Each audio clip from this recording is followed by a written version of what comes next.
So the MESL, a reference budget, 22 years in the making.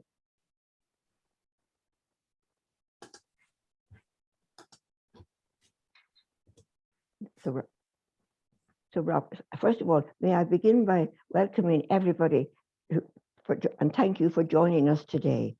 And as I looked at the list of participants, I realized that many of the people who are joining us today are long-term supporters of the VPSJ and have contributed in that way to the development of the work.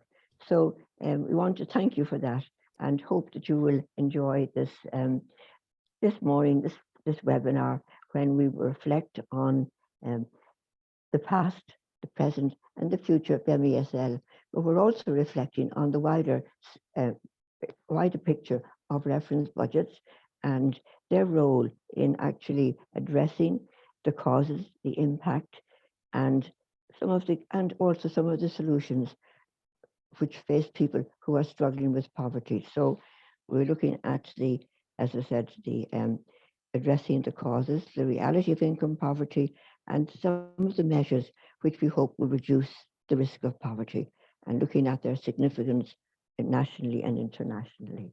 So thank you.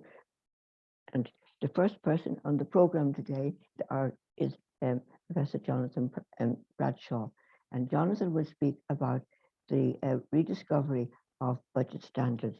So I'd just like to introduce Robert, to introduce Jonathan. It's very appropriate that we begin the webinar with a presentation from Professor Jonathan Bradshaw.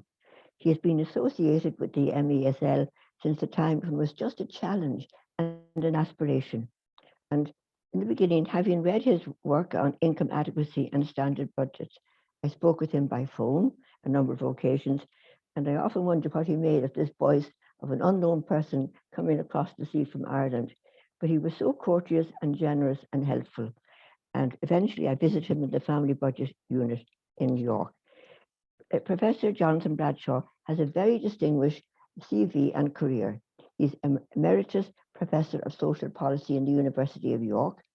He's a founding director of the Social Policy and Research Unit there, director of the Institute for Research in Social Sciences.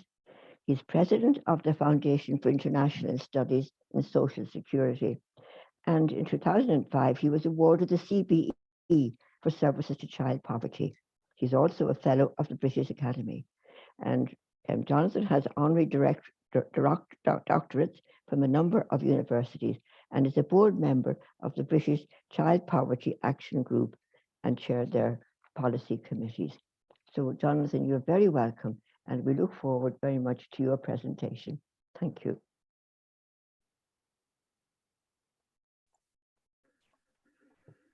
Well, Sister Bernadette, thank you very much indeed for inviting me to give this presentation. So it's a great honour to be associated with the Irish budget standards, and it's a particular pleasure for me because I'm a graduate of Trinity College Dublin and indeed an Irish citizen. So that's one of the reasons why I've been very keen to be associated with you. Next slide.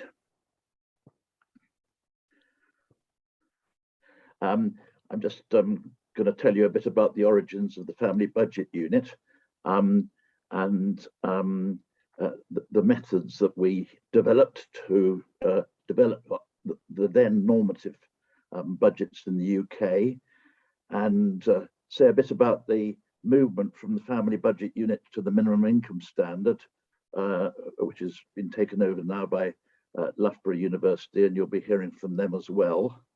And then I'm going to tell you about our experience of the appearance of Sister Bernadette, and finally a bit about the impact of budget standards research on policy. Next slide.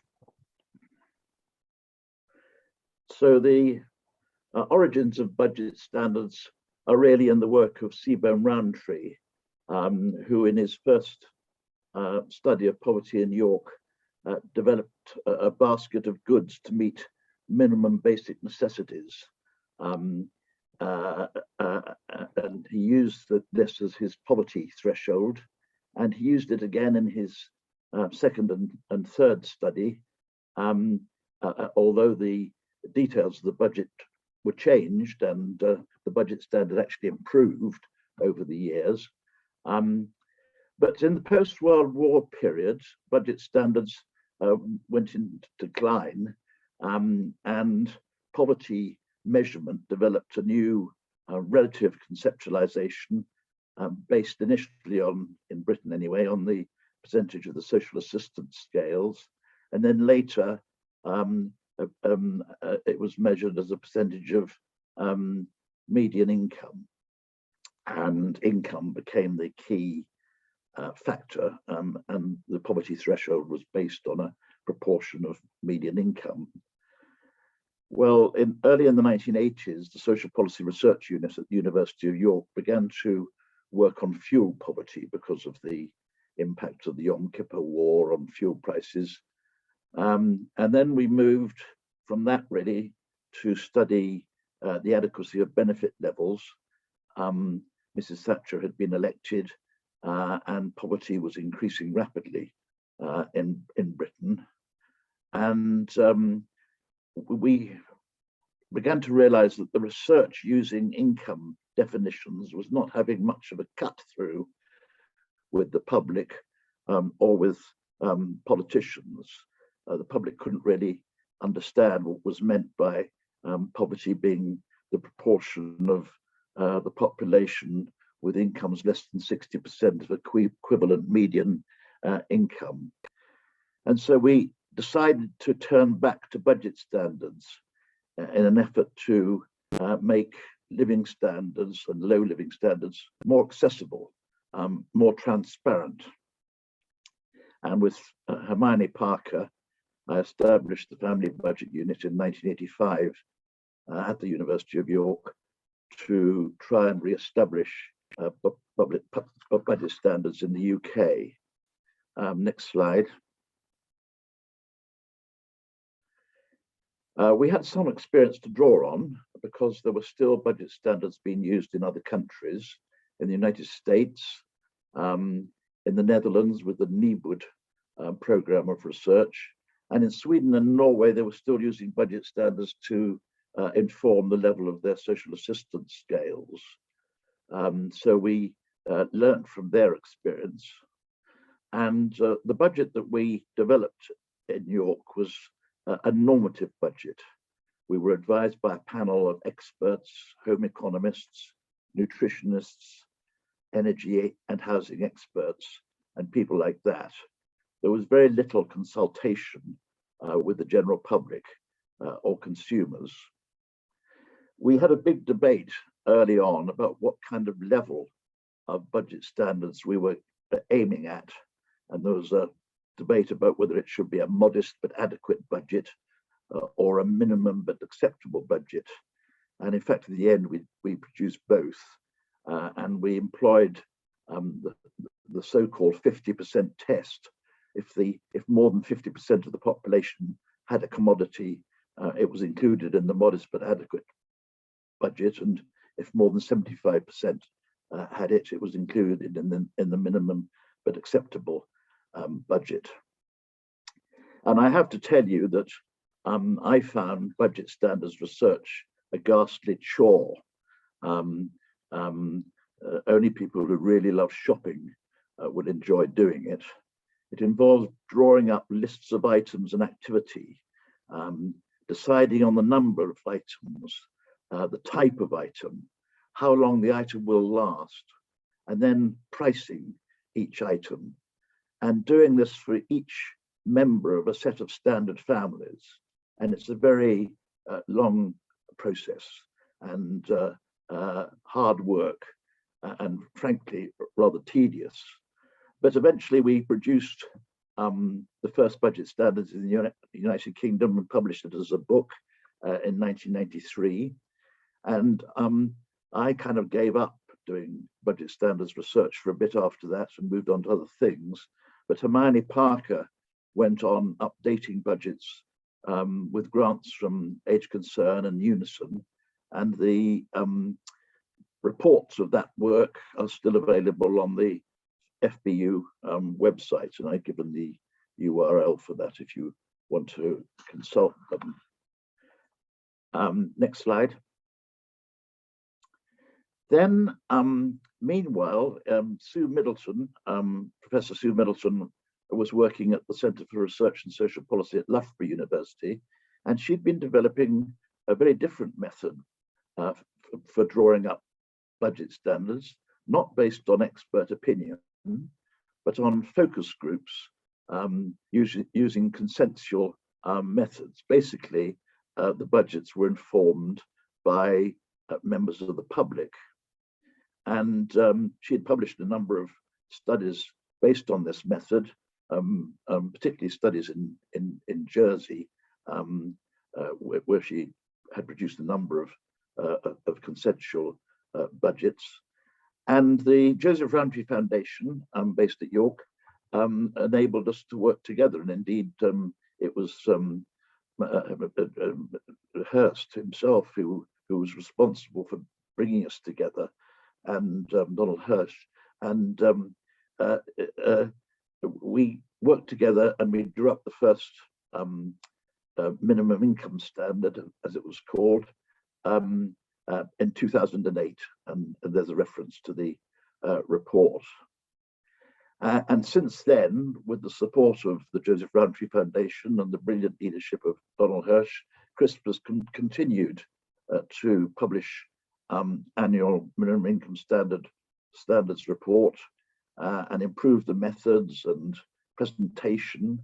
And they are now a source of data on the adequacy benefit levels, the level of the poverty threshold, the validity of equivalence scales, the cost of the child, the cost of disability, the cost of living in rural Britain, and many other topics of that type as well. And no doubt you'll be hearing more of that from Matt later. And if you're interested in this history and the general development of budget standards research, there's a book published last year by Chris Deaning, which I've given a reference to, and many of the people who are involved in budget standards have written chapters in that book. Well then, next slide. In 2001, next slide, I had my first contact with Bernadette Mahon. She telephoned out of the blue, and I think twice, and we had long chats. And then she came to York in 2002 and went back to Dublin. And I was amazed that in only 2 years, with very little support, she was able to publish in 2004 the first Irish budget standard, low cost but acceptable budgets for 3 households. And I was honoured to attend the launch of that report in Dublin. She came back to York in 2006 with a colleague to learn about the minimum income standards methods.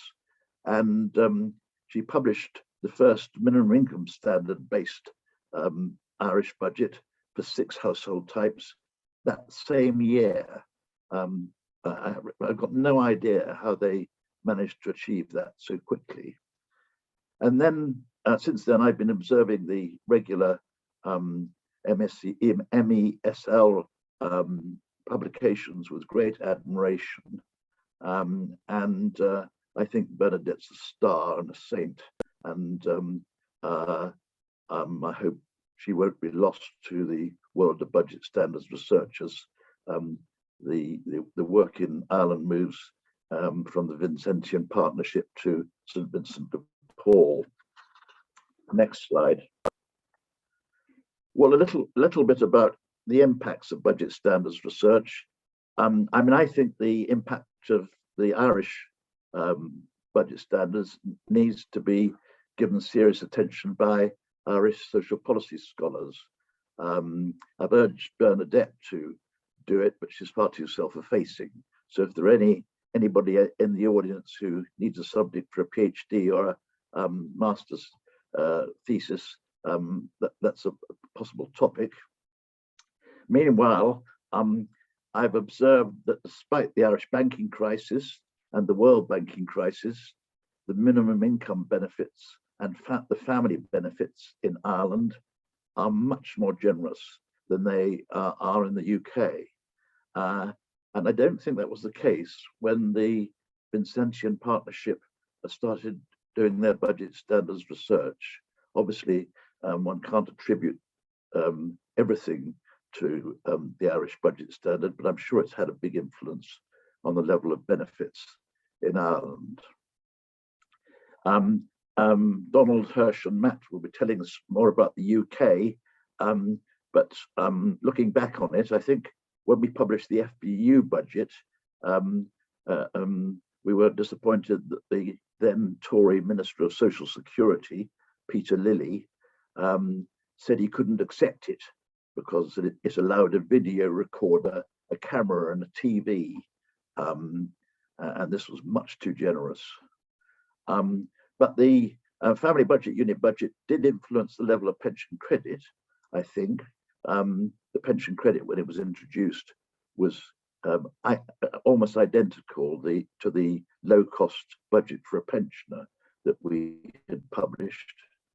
And it also certainly played a part in determining the London living wage, which was the first living wage to be introduced into the UK.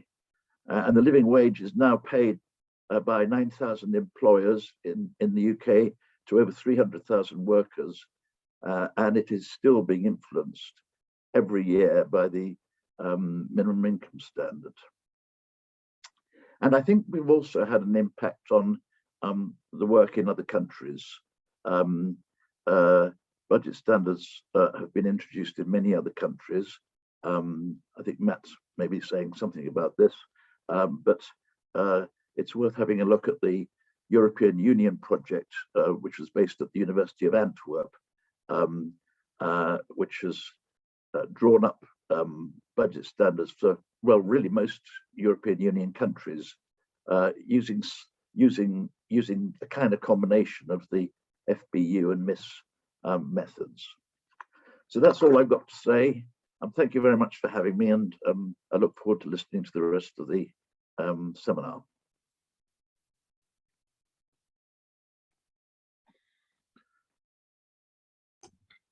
Thank you, Jonathan. I'll bring Bernadette back in now. Can you hear me, Robert? Yes, we can hear you. Jonathan, I just want to say a very sincere thank you for a most helpful and interesting and informative introduction to today. It was indeed a very apt introduction and set the scene for us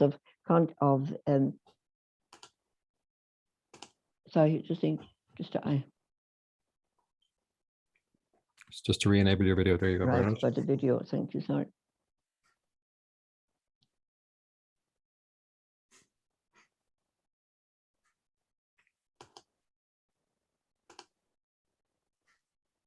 I've ticked to start video. I think it's. Yeah, I had it on. Yes. Sorry about that, and thank you. So I want to say to Jonathan just a very sincere thank you and a very profound thank you for setting the scene and giving us an excellent introduction to the whole situation of reference budgets, how they started off and where we are today and the possibilities of what they can achieve. And so thank you, Jonathan. It really was an excellent beginning, setting the tone and setting the scene for today's work. But also before, I want to thank you also in a very special way for the extremely generous way you shared your time, experience and expertise with us. You know, as you said earlier on, you know, your work, you enabled us to find a way to provide evidence-based data on the cost of an adequate standard of living. And it was your encouragement and practical help that enabled us to take the first steps. As Jonathan said, he launched the first report, a low cost but accepted budget standards for 3 household types. And later on, he wrote the foreword for the second study, minimum essential budget standards for 6 household types. And particularly when we were launching that first study, it was a time when nobody knew anything much about the Vincentian Partnership or what we were trying to do. We just were not known. So Naomi and myself, and Naomi was involved in that study, that first one, Naomi Feely. You know, we didn't expect many people to come to that launch. We were very pleased that so many applied, we were a bit surprised. But actually on the day itself, you know, we were just almost overwhelmed by the number of people who came through the doors. They hadn't booked, so we didn't expect all the chairs to be taken soon. And before Jonathan started at all to introduce the study and for it to be launched, there was only standing room only. And we heard later on as one of the participants said, you know, they were hanging from the rafters. Now that wasn't quite true. They weren't hanging from the ceiling, but certainly there wasn't very much room left. And we knew, Naomi and I, it was nothing to do with us. We were not known. It really, that a huge attendance was a tribute and a recognition of really the high regard in which Jonathan is held. You know, he's very modest about his knowledge, on the extent of his knowledge, the depth of it, and his experience. But certainly, we in the Vincentian Partnership owe him a very special debt of gratitude, not just for being here today, but for his continuing interest over the years. He was a wise mentor, and he enabled us to reach the standards that we always wanted to achieve. So a very sincere thank you again, Jonathan. And now I want to pass on to Robert. Robert Thornton is the Vincentian Partnership's Senior Policy and Research Officer, and he's very well known to many people here. And Robert is going to talk about the present, where we are at the moment, and I will speak about Robert later on in the program. So Robert, over to you. Thank you. Thanks, Bernadette. Just a moment now, I guess. My camera so people can see me, and then we can get going. There we go. So, good morning, everybody, and thank you for joining us for our webinar. So I'm going to talk this morning about the MESL research and analysis with a focus on the latest findings from this year. And for those of us joining us today who are less familiar with the work, I'm going to give a brief overview of what the MESL research is, and then look at how we've updated the cost of the basket for 2021. Moving on from that, I'll then look at the findings from our annual report for this year, firstly looking at the assessment of social welfare support adequacy, and then the position of households in employment.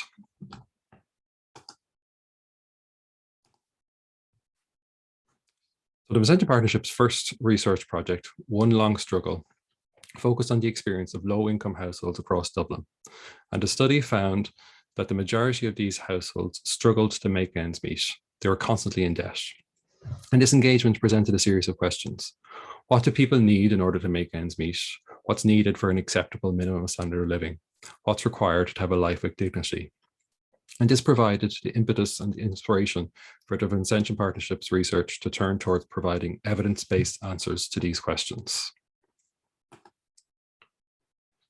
So the Vincentian Partnership's budget standards are reference budget research, identifies the cost of what's required to enable a life with dignity and a minimum but acceptable level, what we call the minimum essential standard of living, or MESL. It represents a standard that no one should be expected to live below, one which meets physical, psychological and social needs at a minimum but acceptable level. And the use of reference budgets or budget standards research is growing internationally, and the Vincentian Partnership's MESL work is recognised at EU level and beyond. In this work, we use the well-established consensual budget standards methodology. And so this approach works with members of the public in deliberative focus groups to reach agreement on the minimum needed to live and partake in the social and economic norms of life in contemporary Ireland.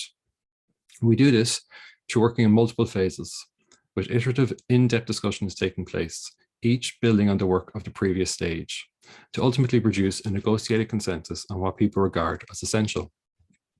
The research places an emphasis on needs, not wants, and produces comprehensive, transparent, itemized lists of over 2,000 goods and services, detailing what's required for households to have a minimum but socially acceptable standard of living. The MESL research operationalizes the concepts which underpin the human right to an adequate standard of living, the key principles set out in the European Pillar of Social Rights that all should have an adequate minimum income which enables a life with dignity, and the Irish government's definition of poverty and social inclusion. The MESL budget standards research translates these concepts into a practical benchmark, establishes the average weekly cost of the goods and services that people have agreed are essential for a minimum socially acceptable standard of living. And this provides us a unique evidence-based reference point to specify what constitutes a minimally adequate income for a life with dignity, shining a light on what's needed to avoid poverty and enable participation and inclusion. So the research to establish and expand and maintain the minimum essential standard of living expenditure needs data has been ongoing since 2004. Since the publication of the first MESL research report, multiple projects have expanded the dataset. And the data now establishes the minimum expenditure and income needs of 90% of households across urban and rural Ireland. The data differentiates 6 broad household types. These are 1 and 2 parent households with up to 4 children across 4 age groups, babies, preschool age children, primary school, and older children in second level. Single and couple working age households without children, and older people, both a single person living alone and a couple. The data is updated annually to reflect current prices, and the contents of the expenditure budgets are periodically reviewed to ensure the MESL continues to reflect a social consensus on what's required for a minimum socially acceptable standard of living. And so the MESL provides a unique, current, and up-to-date resource defining the expenditure and income required for a socially acceptable minimum standard of living in Ireland today. So the costs of the items in the MESL basket are updated annually. We apply inflation adjustments to the price of each item, and we also follow a schedule of repricing the items every 3rd year. So in 2021, approximately 3/4 of the basket items were due to be repriced.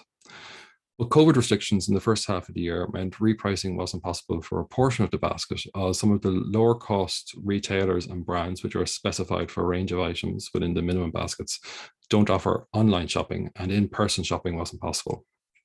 So a pragmatic approach had to be taken. We repriced what was possible to reprice, and where necessary, extended the inflation adjustments for a further year. So the 2021 MESL update presents the directly priced cost where possible and adjusted estimate where necessary of prices as they stood in the first half of the year. Repricing took place over the course of March and April, and where items were not repriced, the cost was adjusted for inflation to March. So overall, the 2021 baskets show modest changes in the cost of most areas, with some categories increasing and others decreasing. Food and clothing costs have generally shown a slight decrease, while household goods, communications, and personal care have shown increases. There's also been an increase in education-related costs, primarily due to a rise in the price of a laptop computer. But for the most part, such fluctuations have been minor, and increases in one area are largely offset by decreases in other areas.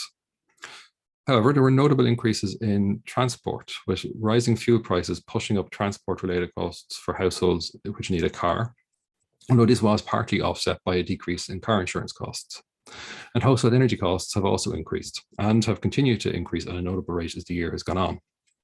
The MESL basket also includes a basic health insurance plan for situations where a household would not be eligible for a full medical card. And in 2021, the cost of health insurance in the MESL reduced by approximately 2%. Overall, the MESL costs increased modestly in the 12 months to March 2021.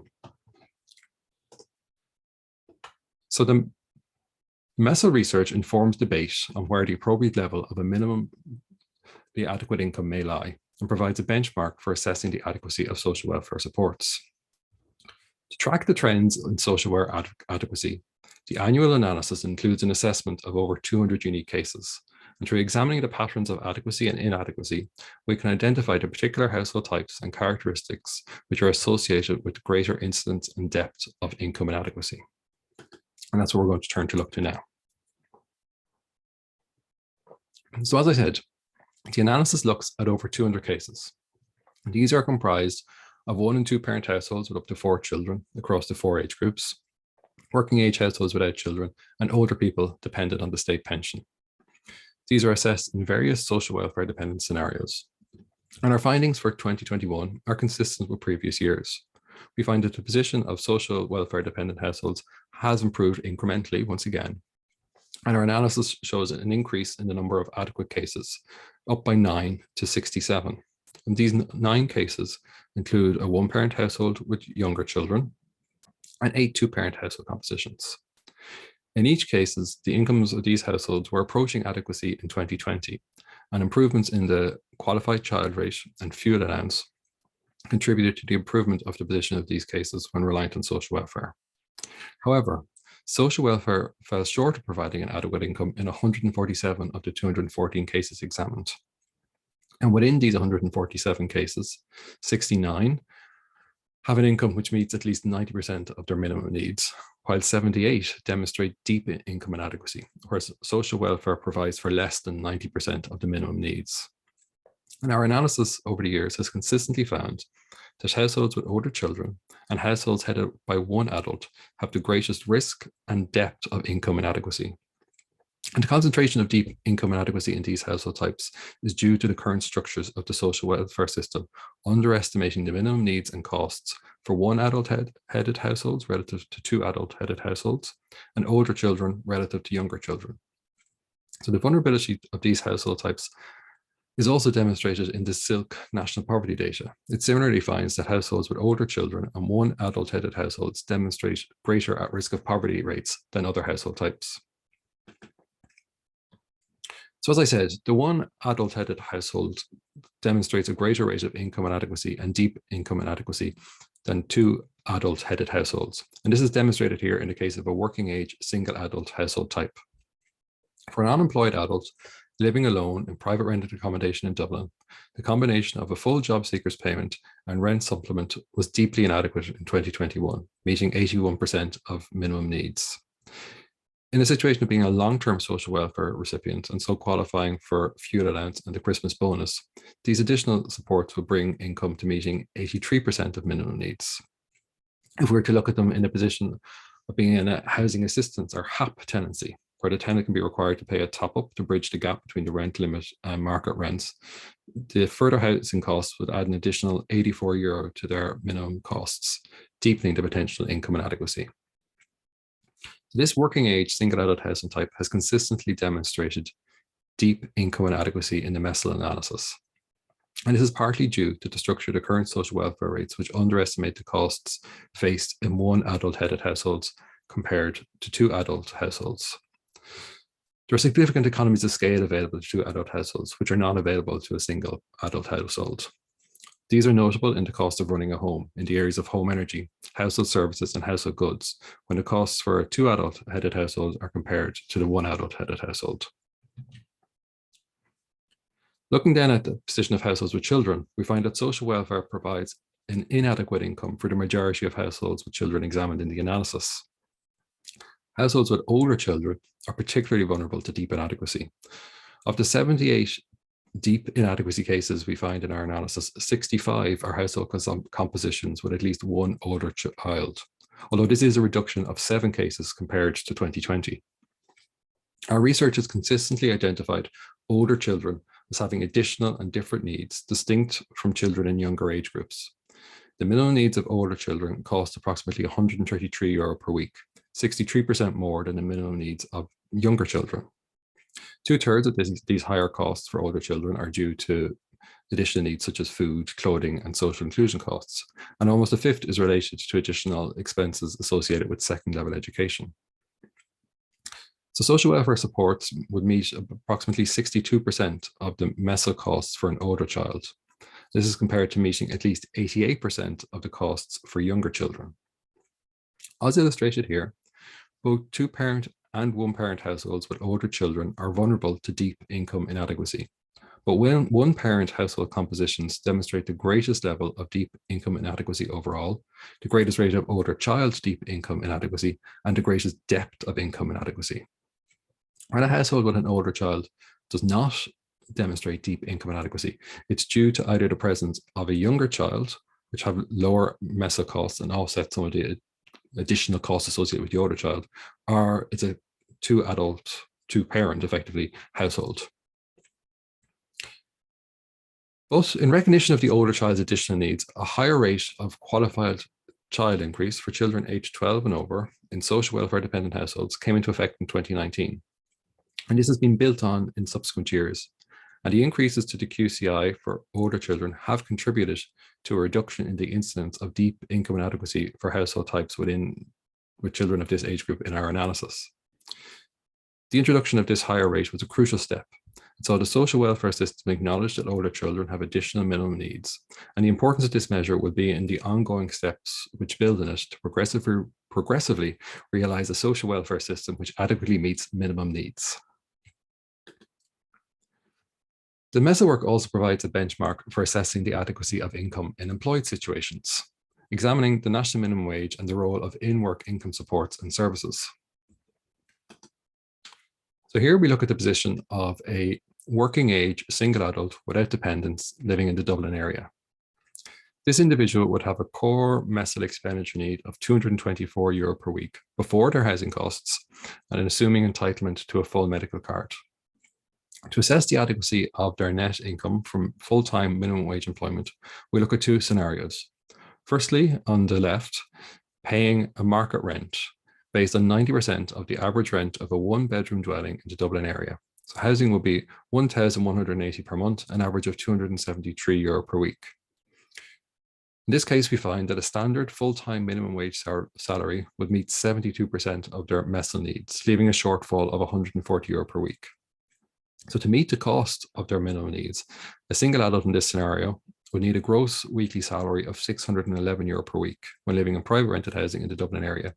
This equates to 60 hours of minimum wage employment a week. We also examined the potential of a situation where a single working age adult is in receipt of the housing assistance payment and rental costs to the household are reduced.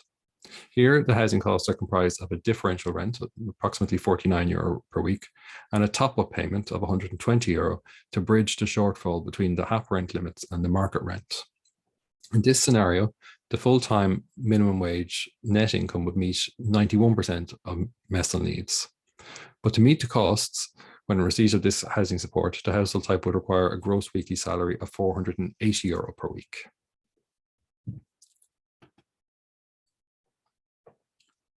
In our analysis, we also examined the position of a set of 8 household compositions with children in a range of part-time and full-time employment scenarios, looking at different levels of support with housing costs. And these are illustrations in the charts here. It must be noted that these are in effect represent a best case scenario. The scenarios assume reliable and adequate hours of minimum wage employment, and that these are combined with in-work social welfare supports and services effectively reducing the cost of the MESL. Crucially, the assessment is based on the households having access to assistance with housing costs, either social housing or HAP, and being able to access the National Childcare Scheme to reduce their childcare costs.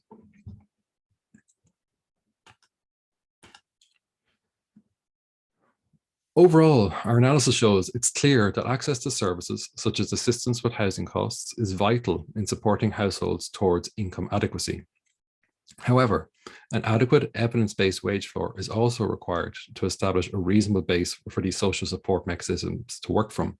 That's the role of a wage rate which is based on actual minimum living costs, e.g. a living wage.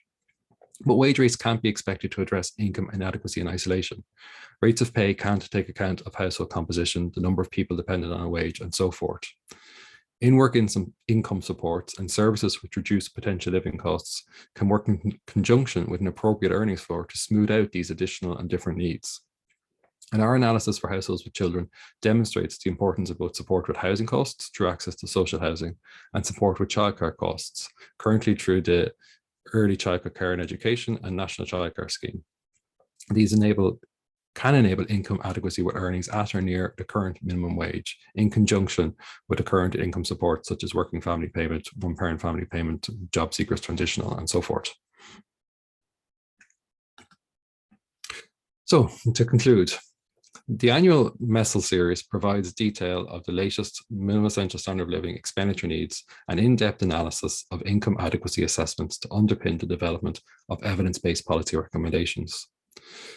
Through providing this benchmark of minimum needs and assessment of income adequacy, the MESL research also supports other organisations, both through various practical applications of the data and through providing evidence to support policy recommendations to address the needs of particular groups in society.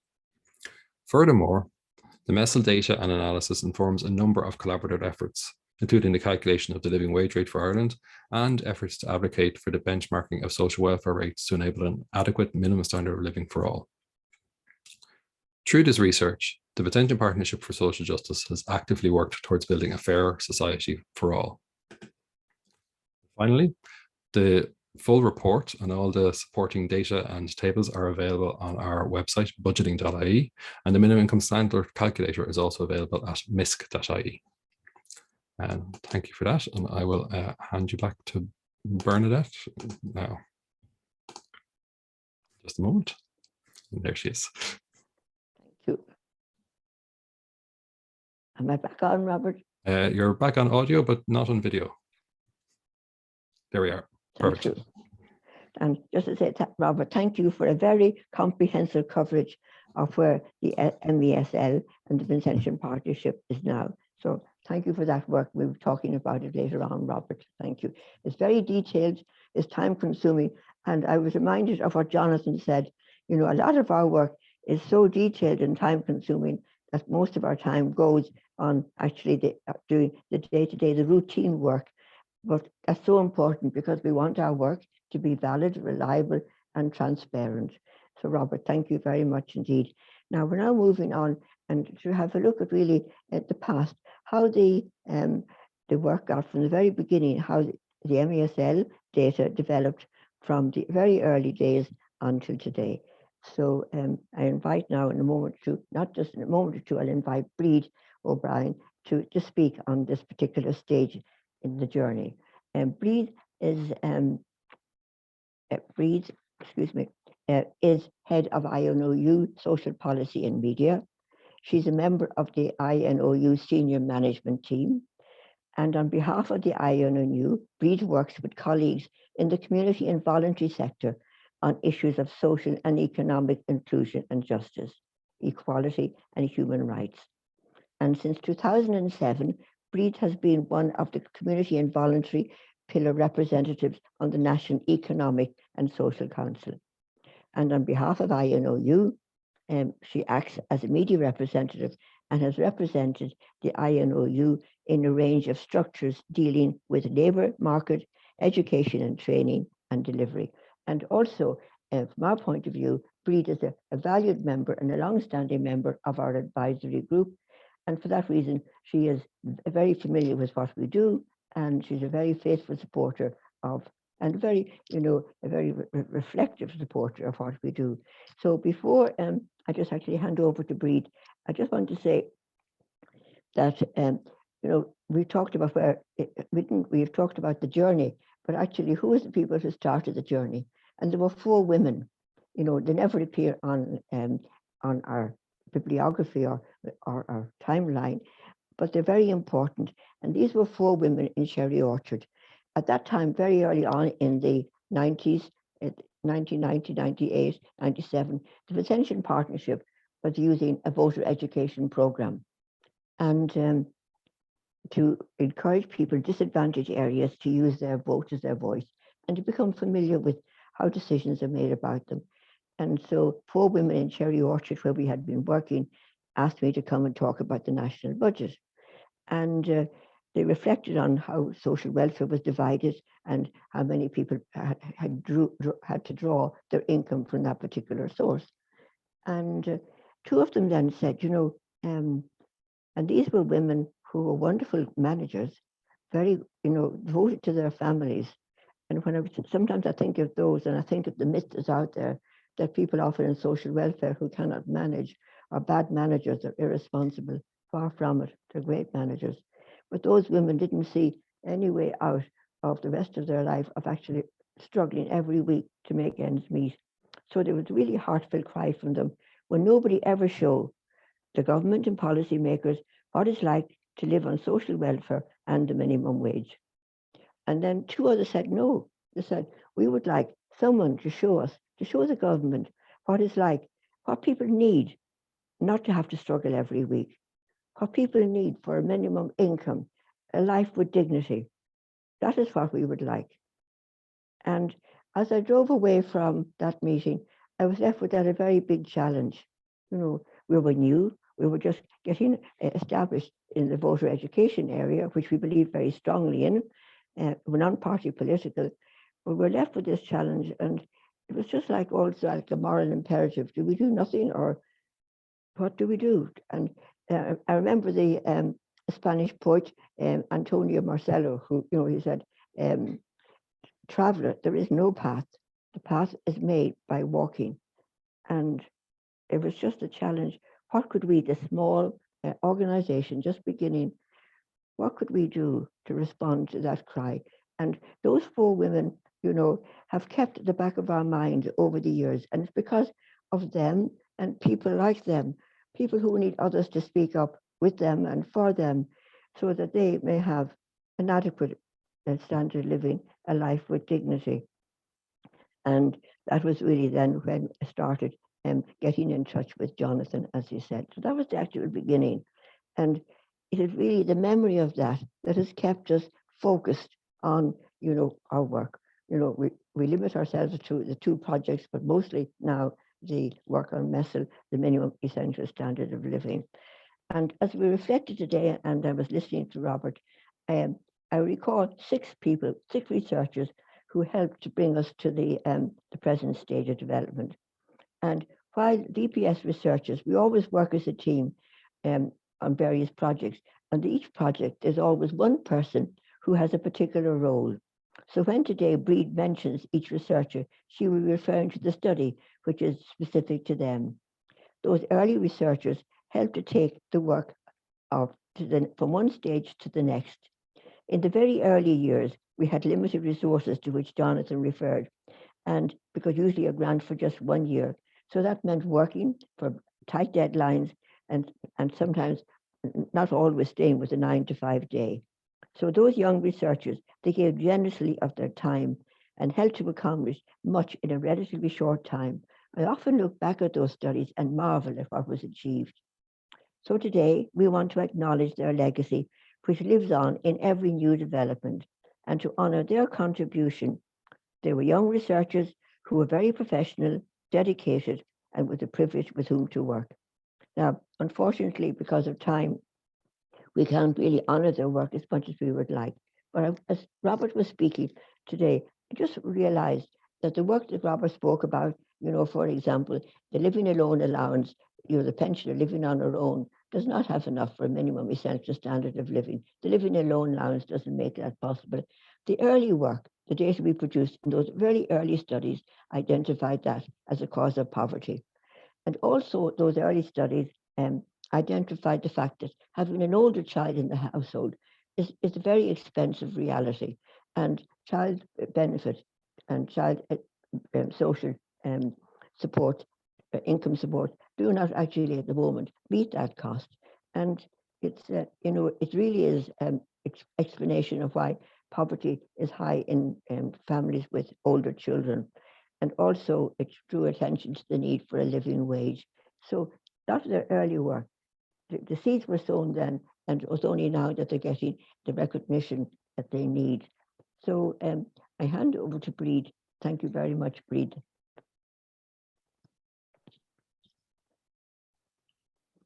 Thanks very much, Bernadette, and thank you for asking me, to speak this morning at this event. The work of the Vincentian Partnership for Social Justice on the minimal essential standard of living and then on the minimum income standards has been very welcome and very valued work by our organisation. We cite it regularly in terms of trying to secure adequate social welfare supports for people who are unemployed. So what I'm doing this morning is, as Bernadette said, is acknowledging the work of people who have, did the work over the years. The first piece of research was done by Gemma Lynch in 2001. It was called One Long Struggle. It looked at 118 households located in 7 different areas in Dublin. The main finding was that for the majority of households depending on social welfare or the minimum wage, making ends meet was not possible. The study led then to a decision to concentrate on trying to establish the cost of a basic standard of living, one which enables a dignified life. The next report was led by Naomi Feely in 2004. It focused on low cost but accessible budget standards for household types. It was the VPSJ's first attempt to use a budget standard approach. They were looking at and adapting the family budget unit work of University of York, which Professor Bradshaw highlighted earlier. And as noted earlier by both himself and Bernadette, he was there to launch the report, and the attendance at that launch was very considerable and great, and I think highlighted just how badly needed work of this nature was. In 2006, Anne Stokes worked on a minimal essential standard of living for 6 household types. The FUDGE, as noted earlier, the family budget unit in University of York and University of Loughborough developed the consensual budget standards methodology, and this has been used ever since by the VPSJ. In 2010, Grania Weald worked on the minimal essential budgets for rural areas. The work was undertaken in 4 provinces with a number of focus groups. There was also work done on the cost of a child, basically looking at the child at the age of 9 months, preschool, primary school, and in secondary school. Work started on the cost of a healthy food basket in both the Republic and in the North, beginning the MESL work with Safe Food Ireland and on food poverty. In 2012, with Micheál Collins, who would have been a member of the advisory group for a good number of years, worked with Bernadette and Grania and Robert on a minimum income standard for Ireland.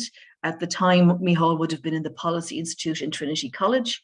And again, just that very welcome and complementary work to MESL, and again, work that a lot of us in the community and voluntary sector find very useful, again, just challenging that whole narrative that can be so strong out in the public arena that social welfare payments are adequate when they clearly aren't. In 2017, Noreen Maloney worked on the cost of a healthy food basket in the North and the Republic for 2 further household types.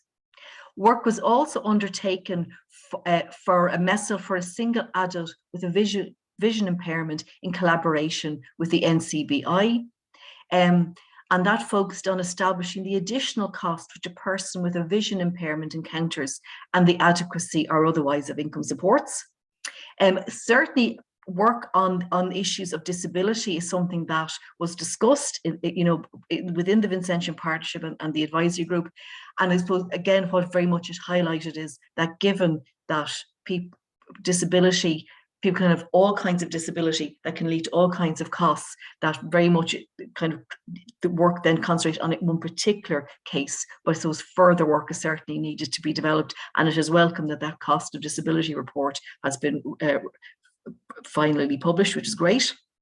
In 2018, Olivia McAvoy worked on stories of struggle, experience of living below the MESL. And in spite of the 19-year gap between the original report and these findings, they're very much the findings replicated many of those that were in the earlier work. The cost of a healthy food basket in 2018 was updated for the Republic. And then there was a review and rebase done of the MESL in 2018-2019. And it was because that work had been last done in 2012, and that was a major piece of work. And though kind of not listed on the slide, but I certainly would like very much to thank Bernadette for all her work, for her leadership, her dedication, her drive, to thank Robert for his work.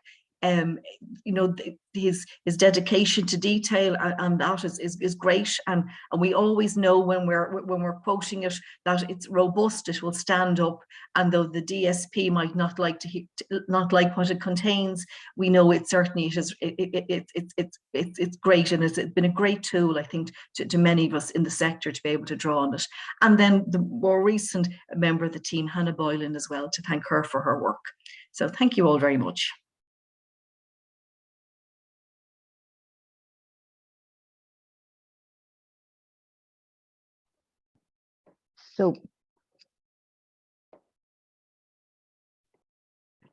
So thank you very much, Bríd. I think, in a very short time, you gave a very interesting and a very sort of very content-based and person-based review of the work of the early researchers, and showed just what they contributed to the whole development of the work, and also where that work fits in today. So, and perhaps I should have put on that list for what I didn't for Bríd was the work that Hannah is doing at the moment. It's ongoing, and that is work really we're trying to establish the additional costs for a household that has an adolescent with a profound intellectual disability. And as Bríd referred to the new report, which was just published recently, it's we find the findings very similar, but also rather startling. So Bríd, thank you. And just as Bríd already said, we're just conscious always each of the studies is a team, but we rely on one person who does a lot of the detailed work, who's there at it all the time to move it along. So thank you. And could I just remind our participants that we welcome any comments or questions. I should have mentioned that earlier on. And now we want to start thinking about the future. And in a moment or two, I want to introduce Professor Donald Hirsch and his colleague Matt Padley. And first of all, we want to say that a word about actually Donald himself. Donald is the Professor of Social Policy at Loughborough University, but he's also Director of CRSP, the Centre for Research and Social Policy. And you may remember that Jonathan referred to his brilliant leadership in this role in CRSP. He works there with a group of strong team of researchers who lead the Minimum Income Standard Programme. Now, we talk about MIS and minimum income standards, but also their work is very similar to ours. They produce ongoing studies showing what income households need for an acceptable standard of living as agreed by members of the public. Donald plays a prominent role in the UK in commenting on the adequacy of public welfare system and poverty trends. And with his colleagues, he works with a range of groups, including charities, the Law Society, and the Scottish Government. And it's important to find ways of applying the MIS standard in social policy and practice. That's the big challenge. How can we ensure that, that this work on budget standards and on income adequacy that actually penetrates social policy and practice? Donald has spent almost 40 years analysing social policy in the UK and internationally. And we're so grateful that he's here this morning. He's a very unassuming person. He has responded to all of our requests for support, and we are deeply grateful to him. And now we want to mention, somebody's going to turn the phone off there. Thank you. And then also, Jonathan will be joined by Matt. Matt joined CRSP, the Centre for Research and Social Policy in Loughborough, of which Donald is director. He's a joint associate director now, and he relates his research to living standards, poverty, and social exclusion in the UK and abroad.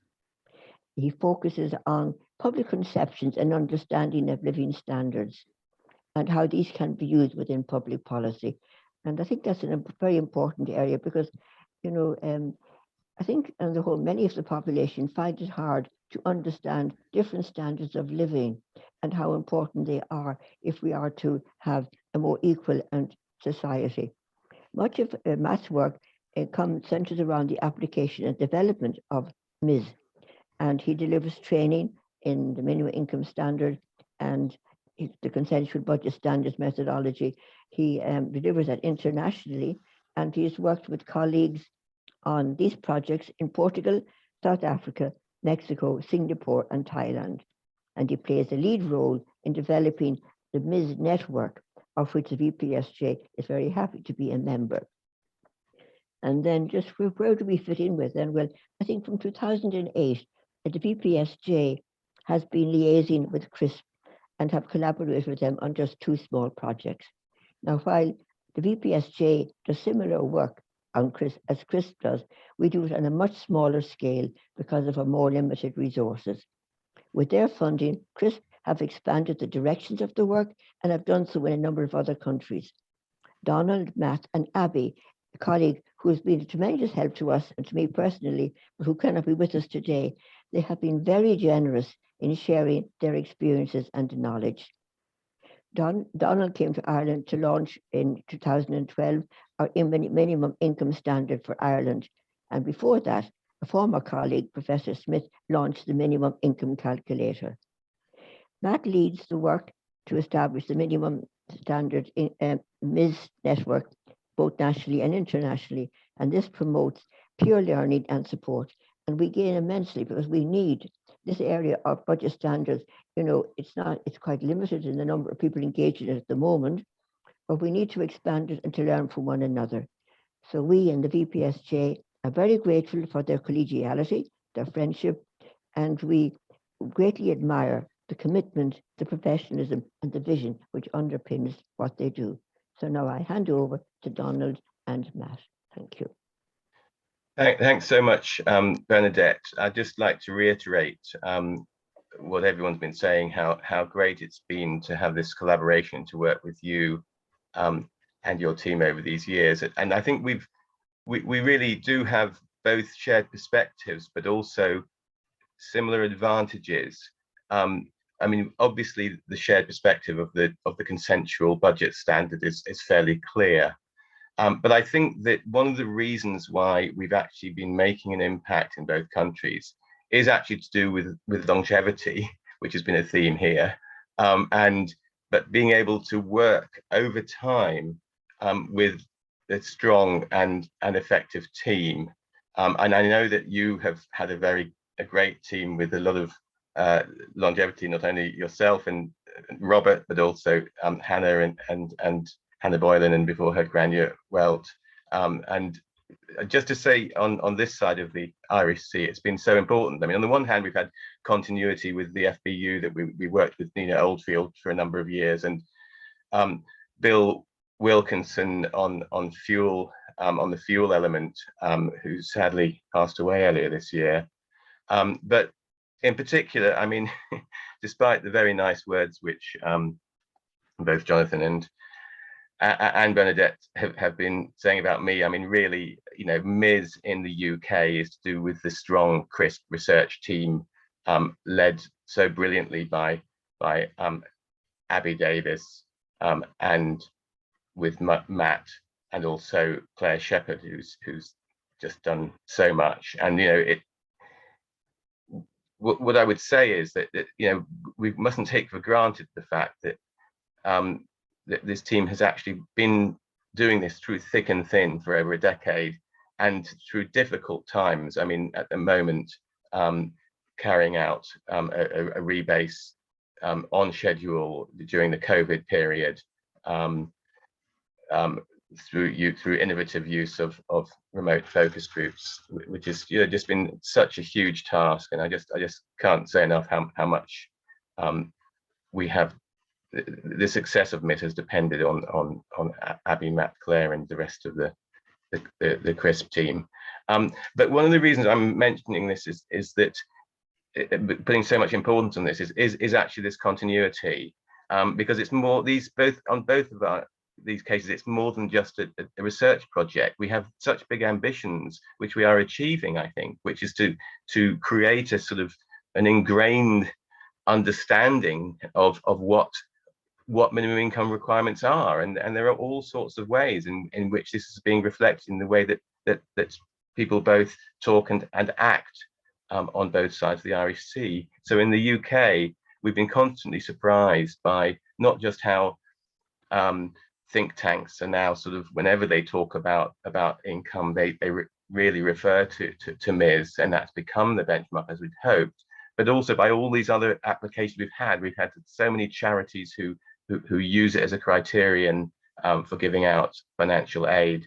And we've had, at the very top of the legal system, the Supreme Court has upheld a case on fees for employment tribunals, which used MESL as evidence that people weren't getting access to justice. And at any time now, we're going to have the results of a review of legal aid, which we hope will also draw on it. And Matt's been doing really great work on retirement living standards, where the whole pensions industry is using his work, which looks both at MIS and at sort of different levels above that, to try and encourage people, to make people realize what their needs are going to be in retirement. And of course, again, on both sides of the Irish Sea, there's been the living wage. And even, I mean, of course, we have all the living wage employers who as Jonathan mentioned, are using a MIS-based threshold. And the UK government may not have adopted the actual calculation, but they're still trying to hijack and sort of use the spirit of the idea of an adequate living standard.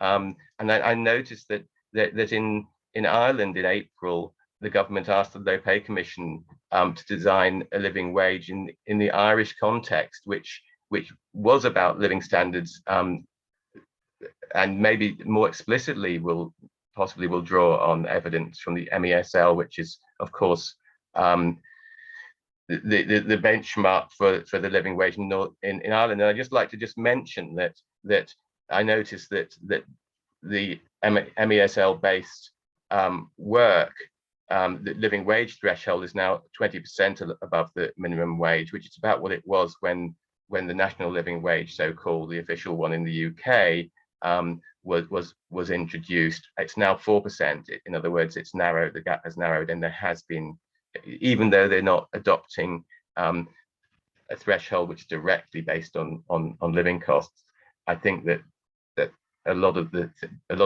been a lot of influence, and I'm sure that that's true in Ireland as well. And I read in the newspapers that it's meant to be, on the Irish one, is this review by the Low Pay Commission is meant to be reporting in the second half of 2021, which in UK government terms means by May 2022. But it's whenever it reports, it will be really interesting to see that. So I just think it's been unbelievable how successful and influential these projects have been, and we're partly because I think the Irish government has never been quite so hostile as initially the UK government was. We've been very interested to see how things work out for you as well. So we really look forward to continuing this partnership. And Matt's going to now talk a bit more about the wider global context. Thank you, Donald. I am. That's quite an introduction. Firstly, I think I first met Bernadette, or we first met briefly back in 2012 at the launch of MIS report in London.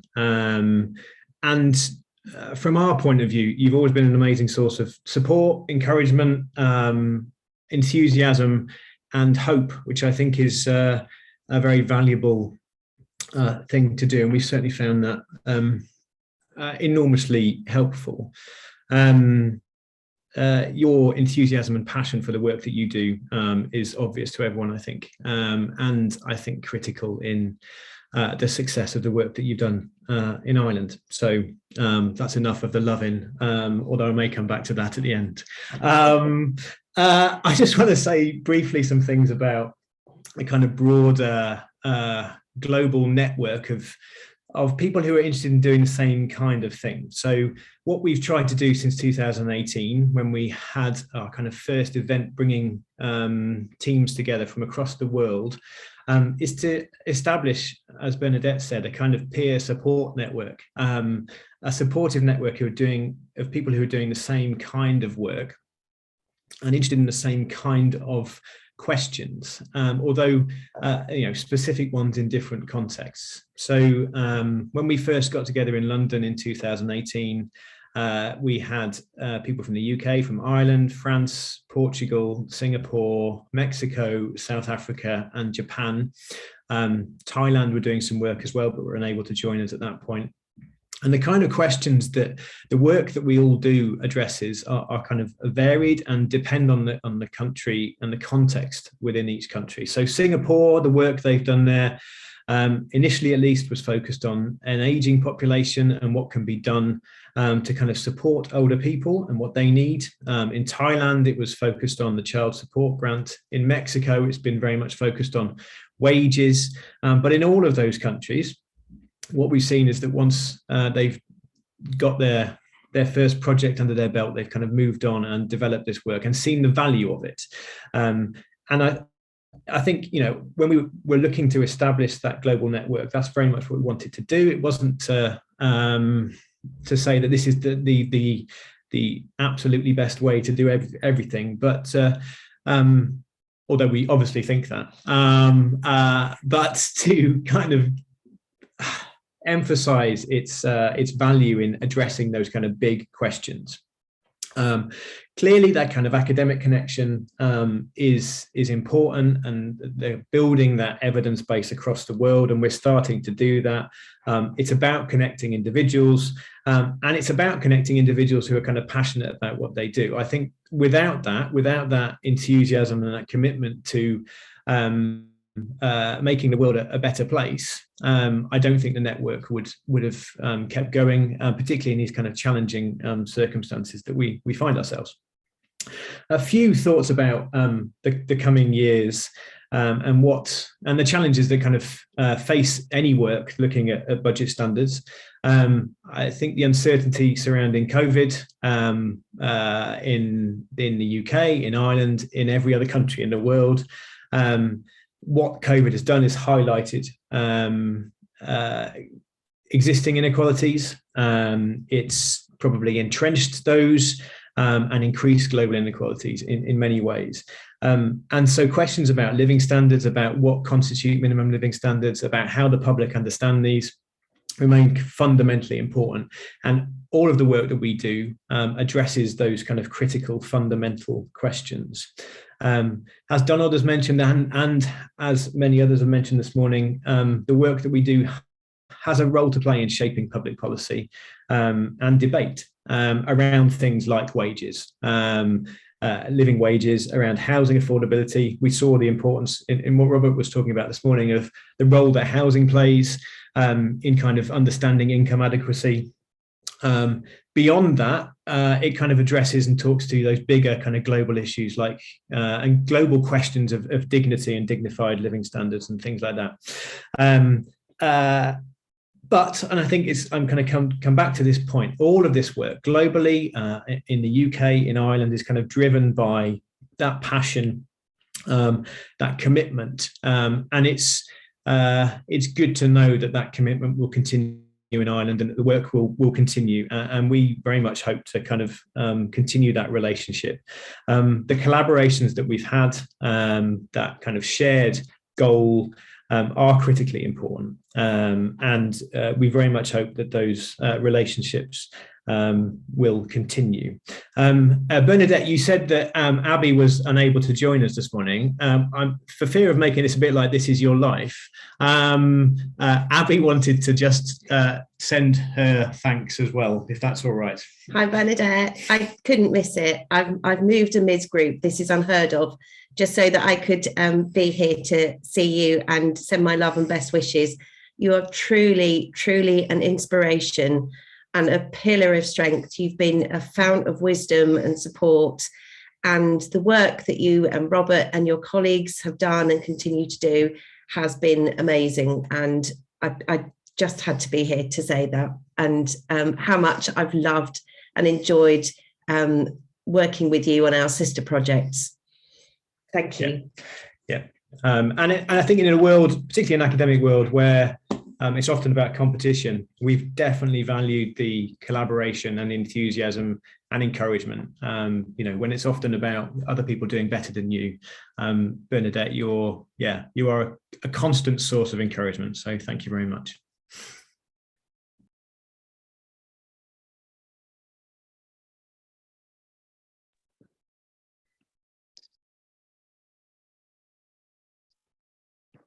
Thank you. And first of all, could I just say what a lovely surprise to see Abby. because Abby has, you know, I couldn't in any way do justice to the role that she has played, both from the friendship point of view, but also from the professional and collaborative point of view. So Abby, thank you so much for joining us this morning. You certainly helped to make my morning. And then I want to thank Donald and Matt. You know, I was just thinking as you were speaking that in the book of Proverbs, there's one of the proverbs is, you know, show me your friends and I'll tell you who you are. And I'm just thinking of the friends, not so much me, because that I pass on, but the friends of the Vincentian Partnership, the friends of MESL. And, you know, and what Matt spoke about the passion, you know, that is what really, I think, unites us. That was the base of our collaboration. That is why we share and do what we've less to share than you have more to share. That doesn't matter. We share what we have, because it's just that conviction that every human being deserves a reasonable and the opportunity to have a reasonable standard of living, to have those resources. And we know that many of our fellow citizens, many families, individuals just don't have that. They're like those women in Cherry Orchard who just face week after week and not being able to make ends meet. And that happens on a larger scale. But meeting those four and other people like them, it concretizes what we're about and gives us that motivation to continue. And Donald, you know, you yourself, what Jonathan said about a brilliant leadership, you know, I think CRSP has the two elements, a sense of justice, a sense of empathy, and also that determination for very high standards of work. So just thank you for this morning, for the direction you've given, and also for the hope that all of your, what you say, embodies. Thank you. So we'll pass on now to Paul. And Paul Ginnell. Paul is the director of the European Anti-Poverty Network, Ireland. And he's a member of the EAPN Europe policy working groups in Europe. He coordinates the community platform here in Ireland, and that's a network of 31 national organizations. He's also the Better Europe Alliance, and which engages European leaders and decision makers on key policy developments. Now, Paul has considerable knowledge and experience of both Irish and European policies in relation to income and poverty, and he's a member here in Ireland of the Roadmap for Social Inclusion Steering Group. I suppose we're very much aware that EAPN in Ireland has a particularly close connection with the VPSJ because the priority they give to the importance of using benchmarking against standards of living. You know, while the VPSJ focuses on the provision of reliable and transparent data, EAPN has been strong advocates at the EU level and in Ireland on the need to benchmark, you know, social welfare payments and other social supports, income supports, on actually the cost of living. What does it do for people in their everyday life? What does it make possible? So when we were thinking then about the future, it was obvious for us when considering the future of the reference budget that to ask Paul to speak of his experiences both in Ireland and in the EU, because he's very much in touch with developments of the EU Commission. So Paul, before we ask you to talk, just thank you for the support, the interest we've always had from EAPN and from you personally. Thank you. Over to Paul. Thank you very much, Bernadette. Well, I think it's all been mentioned about the encouragement and the passion you bring to your work and the support you give to organisations. So we've always felt very much supported by you, Bernadette, in our work. So just overall, I'd like to thank Vincentian Partnership for dedication to the minimum essential standard of living, but also to the voter education work, which is extremely important. And to congratulate you on the high quality of the meticulous work that you carry out and constantly updating and expanding the minimum essential standard of living data. And it's always been clear that yourself and Robert and Hannah and other staff that are named as well have been driven by a deep belief that no one should be living in poverty or on an inadequate income, and that you want to contribute to tackling the root causes of poverty. So the data you provide has been very important for us. As you said, we've worked very closely with you in relation to this. So it also kind of supports very much our work, and we'd be happy to work alongside you all for so many years. As you said, I've been tasked to talk about the future, I suppose, in many ways. But just maybe want to highlight that whether it's the past, present or future, it's about the values, the vision, the passion and dedication and the connection to the communities and people who are experiencing poverty that drives you in your work for social justice and for social change. And that's extremely key and very clear to see. We're of course very disappointed that despite the valuable work that you've done in the Vicention Partnership as an independent organisation, that you have to close due to funding reasons, but you can be very proud of what you've achieved as a small organisation with limited resources. And although you are closing, these achievements put the minimum essential standard of living in a very positive place as we look to the future. So while we're very disappointed that you're closing, we're very happy that the work will continue and that it'll move to the St Vincent de Paul along with Robert and Hannah and their expertise as well, so we can continue to support that work. And we know that the Vincent de Paul also very highly value the work that you do and are committed to ensuring that it can continue at the same high standard of reliability, transparency and independence, and that can be maintained. So just I suppose in broader terms, you know that poverty is a multidimensional in nature, but the issue of having an adequate income is at the heart of being able to avoid poverty and for a life with dignity and being able to fully participate in society. So the work that you've done in the minimum essential standard of living provides a very clear and detailed understanding of what an adequate income is for a wide range of households, whether depending on social welfare or living on the national minimum wage. So that detailed, up-to-date and reliable data, as we mentioned already, is extremely important in informing the development of effective policy. And not just policy in relation to income, but also it also supports a very strong argument for the multidimensional response that needed to address the structural causes of poverty. That includes provision of affordable services, and you've mentioned, others have mentioned, housing, childcare and other services, and also the importance of access to a decent job for those who can work. And the minimum essential standard of living is part of a wider family of reference budget approaches, which have always been mentioned, but globally and then across the EU, which are based on the cost of baskets of goods and services. And we would see it that in many ways, the Irish minimum essential budget standards linked to the UK model, which it shares, are at the higher end of the family in setting that standard for full social inclusion and social participation. Because of the approach it takes to understanding that the real cost of living through focus groups with support of experts. And it is clear that the standard it sets for is a standard that's set for everyone in society and not just the poverty standard. And you highlighted that earlier in your discussion in the input from the group in Cherry Orchard. So it was important that this is a standard that is maintained and that the reference budget approach that develops globally is one that's based on that standard as well.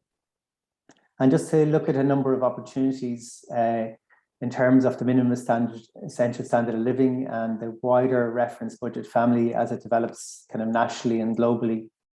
As mentioned earlier on, in terms of the work we do with yourselves and other organisations in lobbying the government to set a benchmark for social welfare rates at a level that's adequate to lift people above the poverty line and that provides them with a minimum essential standard of living.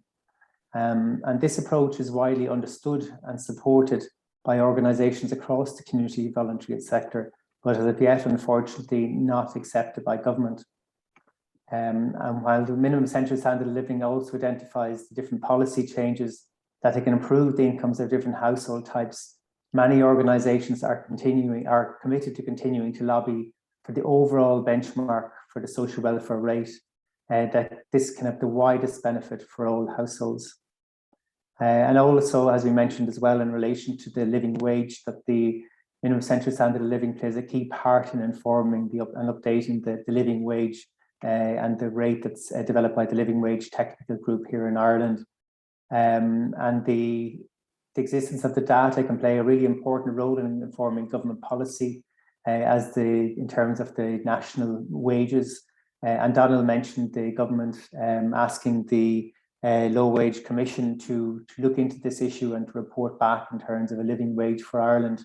So we're hopeful in relation to that. But while it's not yet adopted as a standard, for adequate wages yet in Ireland. Its very existence puts a challenge to the government, and I think that's very widely understood as well by the wider public. So then a little bit, you asked me to look a little bit at the EU level in terms of reference budget process. And it's developed well across a number of countries, and also now much more at an EU level in terms of looking at reference budgets to inform policy. And just in terms of the European Pillar of Social Rights, there are two different areas which are now in process that are using or can use reference budgets as a key part of how they're developing.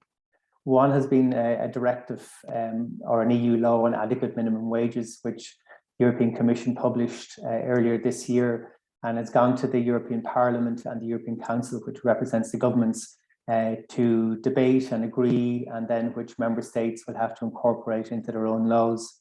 So very recently, and in November, the European Parliament published its report on the adequate minimum wages. And when they were debating it, they voted to strengthen certain parts of the Commission's proposal. And one was in relation to what they call in their report, the threshold of decency. And that would involve, they agreed to strengthen the benchmark for what would constitute adequate minimum wages. So the European Commission had included a benchmark or proposal in relation to the gross medium wages and gross average wages. But the European Commission, the European Parliament in their debate and their report has also proposed a second benchmark, which would use the baskets of goods and services so that the minimum wage would be based on the actual cost of living. So that's really important progress and an important use of the reference budgets to set a benchmark for adequate incomes. And unfortunately, we kind of hear that the European Council and many of the governments are not as supportive of strengthening the Commission's proposal, but hopefully we can be optimistic that it'll bring about change. And the second area in relation to the Pillar of Social Rights has been in relation to next year, the European Commission will publish a proposal for a recommendation on minimum income. It's not as strong as a directive, which EAPN and other organisations have been lobbying for many years at the European level. But this is an important opportunity nonetheless for setting a benchmark for what our minimum income or means tested social welfare payments across the EU and setting principles for how that can be developed. So we've been lobbying quite a long time with others for using reference budgets as a basis as part of the basis for setting that benchmark. So we'll see what gets proposed next year and then moving that along to ensuring that across the EU that social welfare rates, minimum income standards are set according to the actual cost of living for people and enable people to live with dignity. So another area which has been worked on in the last couple of years at an EU level is using reference budgets as the basis for understanding what is a measure of absolute poverty. So absolute poverty is not a measure of extreme poverty, but setting an actual monetary amount or an absolute poverty line below which anybody would be considered to be in poverty. So the research, the report is due soon, should be hopefully out by the end of this year. There's still a lot of work to do on it, but initially it set out to use reference budgets at a very strong level, but due to, I suppose, the impact of COVID and carrying out focus groups and another kind of methodological reasons, they're focused more on using existing kind of data in terms of informing the baskets of goods and services, which is not what EAPN have been hoping for, but we're still strongly arguing that in terms of setting an absolute poverty rate or level at an EU level, that it should be based on strong use of reference budgets in informing it. So we can see that nationally and across the EU, there is a very strong future for using minimum essential standard of living and wider reference budgets, families in informing national and EU policy. But as I stated earlier, that it's very important that the standard that's set is that the Essential Partnership uses in the minimum essential standard of living. And it's a standard which enables people to live with dignity and to participate fully in society based on the actual cost of living. So just to conclude, sorry. And just to again thank the Vicention Partnership for Social Justice for your work. You've left us with a very strong legacy and a high standard of reliable and transparent and independent data, which we look forward to using. Wish you all your best in your retirement. And we wish Robert and Hannah the very best in transferring to the St. Vincent de Paul. Thank you.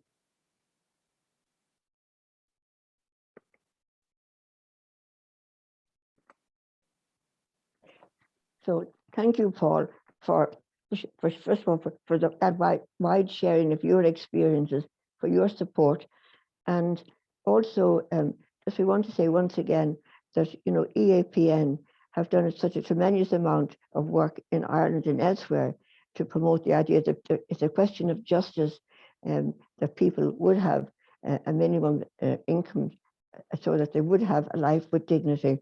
And I just want to say too that all the people we meet through EAPN, they have been an inspiration, because we are working for the same goal using different means. So Paul, just listening to you, it just heighten my awareness of that this morning again.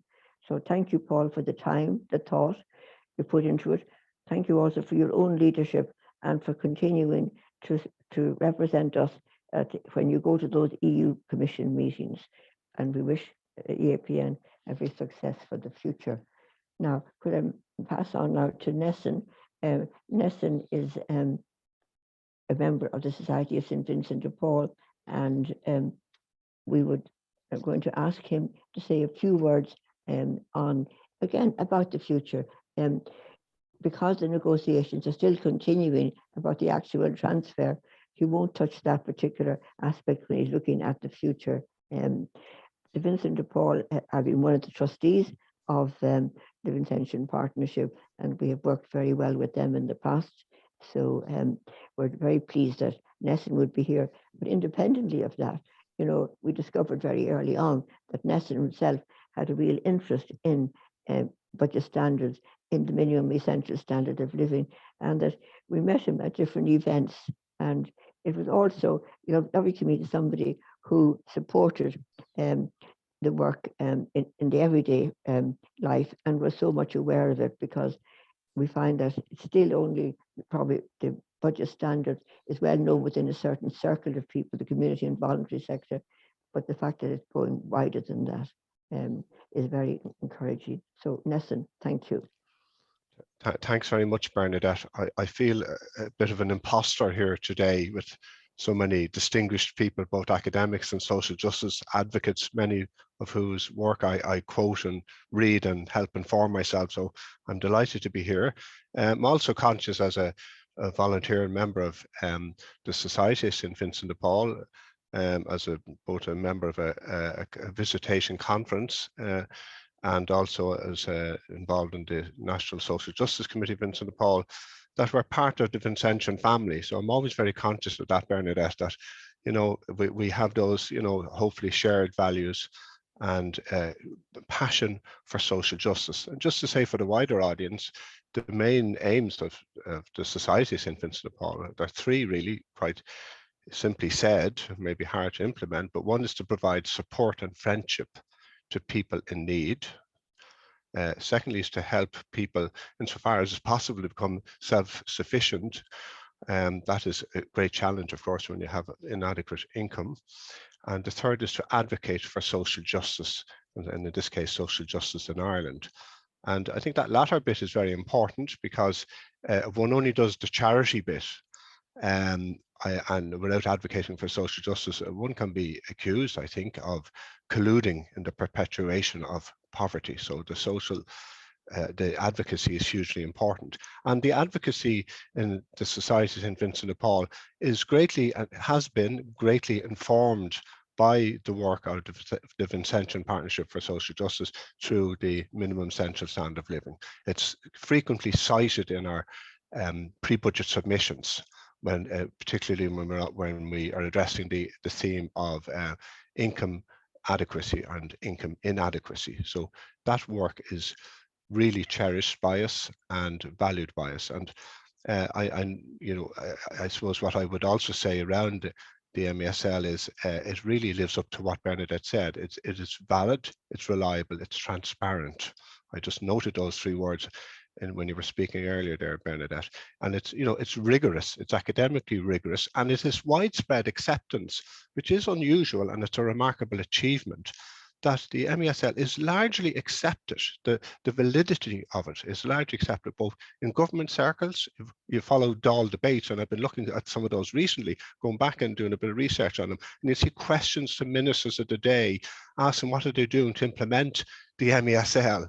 And some, in fact, some of the current government ministers cited when they were in opposition. But so in Dáil debates, it's cited.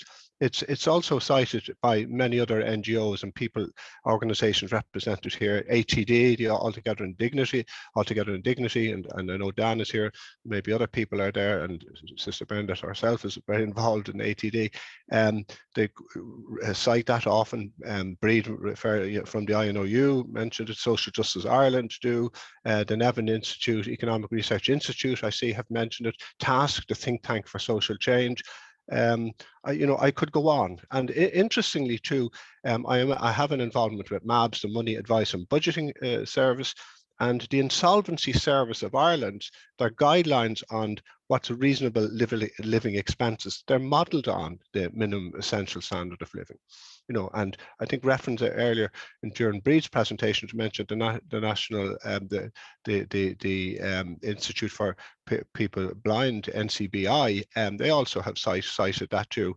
And the roadmap for social inclusion, the government's own roadmap for social inclusion 2020-2025 also has reference to MESL. So it's a remarkable achievement that it's that level of acceptance, particularly when one gets into the area of equality and inequality and poverty, and, you know, arguments often and debates amongst academics about what is poverty, what's consistent poverty, what's absolute poverty, what's relative poverty, and are we more equal, or as a society is inequality closing or widening? And there's great debate about that, and we all have maybe our own views on that, but MESL is accepted almost amongst all of those people.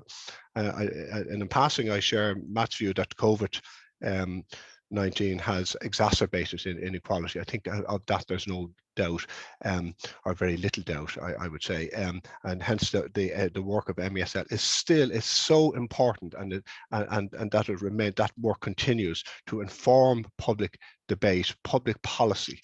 And I know Bríd also referenced some of the publications and research documents that the VPSJ did, and I just wanted to mention, although it has been mentioned already, the stories of struggle, Bernadette, that Olivia McAvoy and yourself, of course, you played a lead role there, and documenting the real life experiences of people who are living below that essential standard of living, and that really put flesh on often what's abstract when you're looking at figures and data.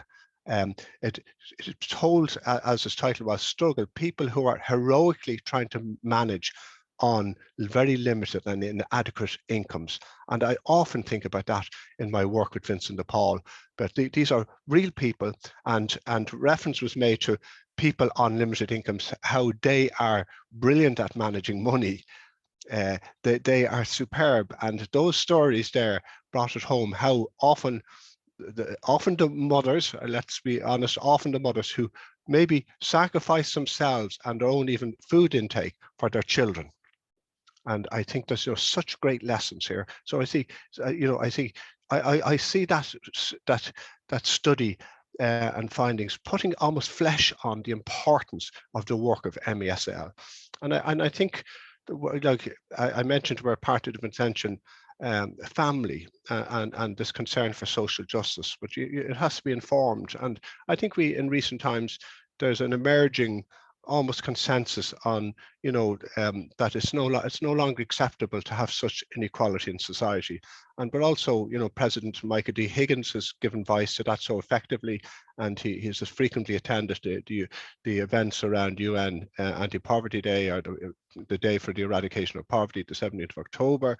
He had a message there this year. That's when I last saw you there, Bernadette, in the flesh. President Higgins, Pope Francis has also highlighted that too, in Laudato Si and Fratelli Tutti, the two encyclicals, you know, and I think it is relevant too in the context of climate justice. I think that's a theme we will have to take up as well, to ensure that in the climate action measures that are essential, but that they also protect those who contribute the least to the damage to the climate. The other way I think, from a Vincent de Paul point of view, I want to say is, in terms, besides our advocacy work, the MESL also is used as a practical tool for us when we're visiting families. You know, at the moment we're not able to visit in person, but we're still in touch every day with people. But we use it as a tool to when we're doing some assessment of needs, and we regard the MESL as a benchmark, as a credible benchmark. So when we're looking at what people's income is, we look at, well, how does that compare with, you know, what the MESL says? And of course, invariably, and almost in most cases, the people come to us are below that. And it doesn't matter whether they're in work or out of work. And I think this also is so useful about MESL. It looks at income across the board: families, one parent, couples, children, no children, teenage children, in work or out of work. And I think it's also helping inform that debate that's going on about a living wage or basic income, or indeed now I see increasingly reference to a guaranteed income. And I think that's maybe the space we need to go into now, is a guaranteed income, so that people in a republic, which implies equality, that we make that real, we concretize that, so that people can play a full part in society. And looking at their physical, psychological and social needs. And I think, incidentally, the work you did on voter registration too is part of that, helping people to participate in a meaningful way in society. So if you're scraping a living, worrying about having enough food on the table, having to make choices, and this is what people are doing, we meet, will I pay the electricity bill, or will I put food on the table, or will I defer the rent? You know, and some of our research is saying, but 1 in 10 at the moment, people are saying, they're just going to have to give the rent a miss, and 1 in 4 then are having to choose between, food and utility bills. So in conclusion, I just want to say this work is hugely valued by myself personally, hugely valued by Vincent de Paul in its advocacy work, but also by its members, about its 10,000 members throughout the length and breadth of this country who visit families, about here's a good tool to say, what are people's needs? What's the difference between what they're getting and what really they need to live some sort of a meaningful life, not luxury, not wants, but needs. So I want to congratulate Bernadette and Robert and the whole Hannah and the team and the various people over the years who've worked in this. It's educated me, it continues to educate me. I'm inspired by your work, Bernadette, and by your example, and it's a privilege to be a friend. So thank you very much for inviting me.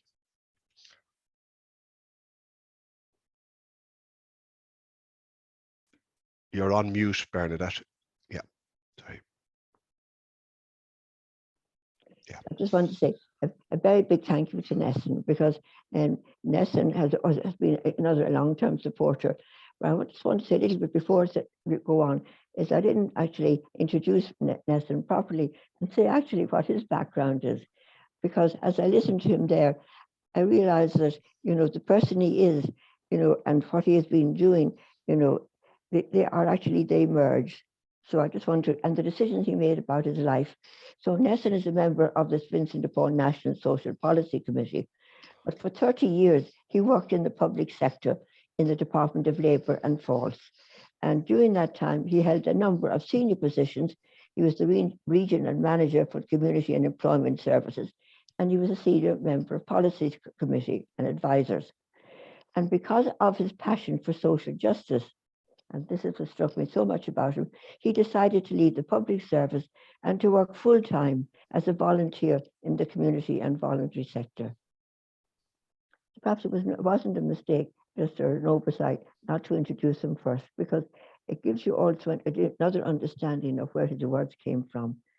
And in addition to serving as the chair of the SPP National Social Policy Committee and being an active member of the Society, Nessan chairs the Northside Partnership, the North Dublin MABS, the New Life Centre, and the Employment Network Centre for North Inner City.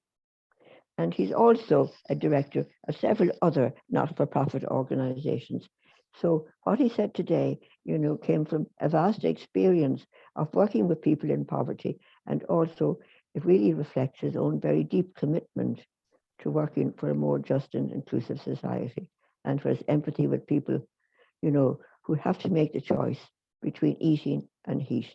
Thank you very much, Nessan.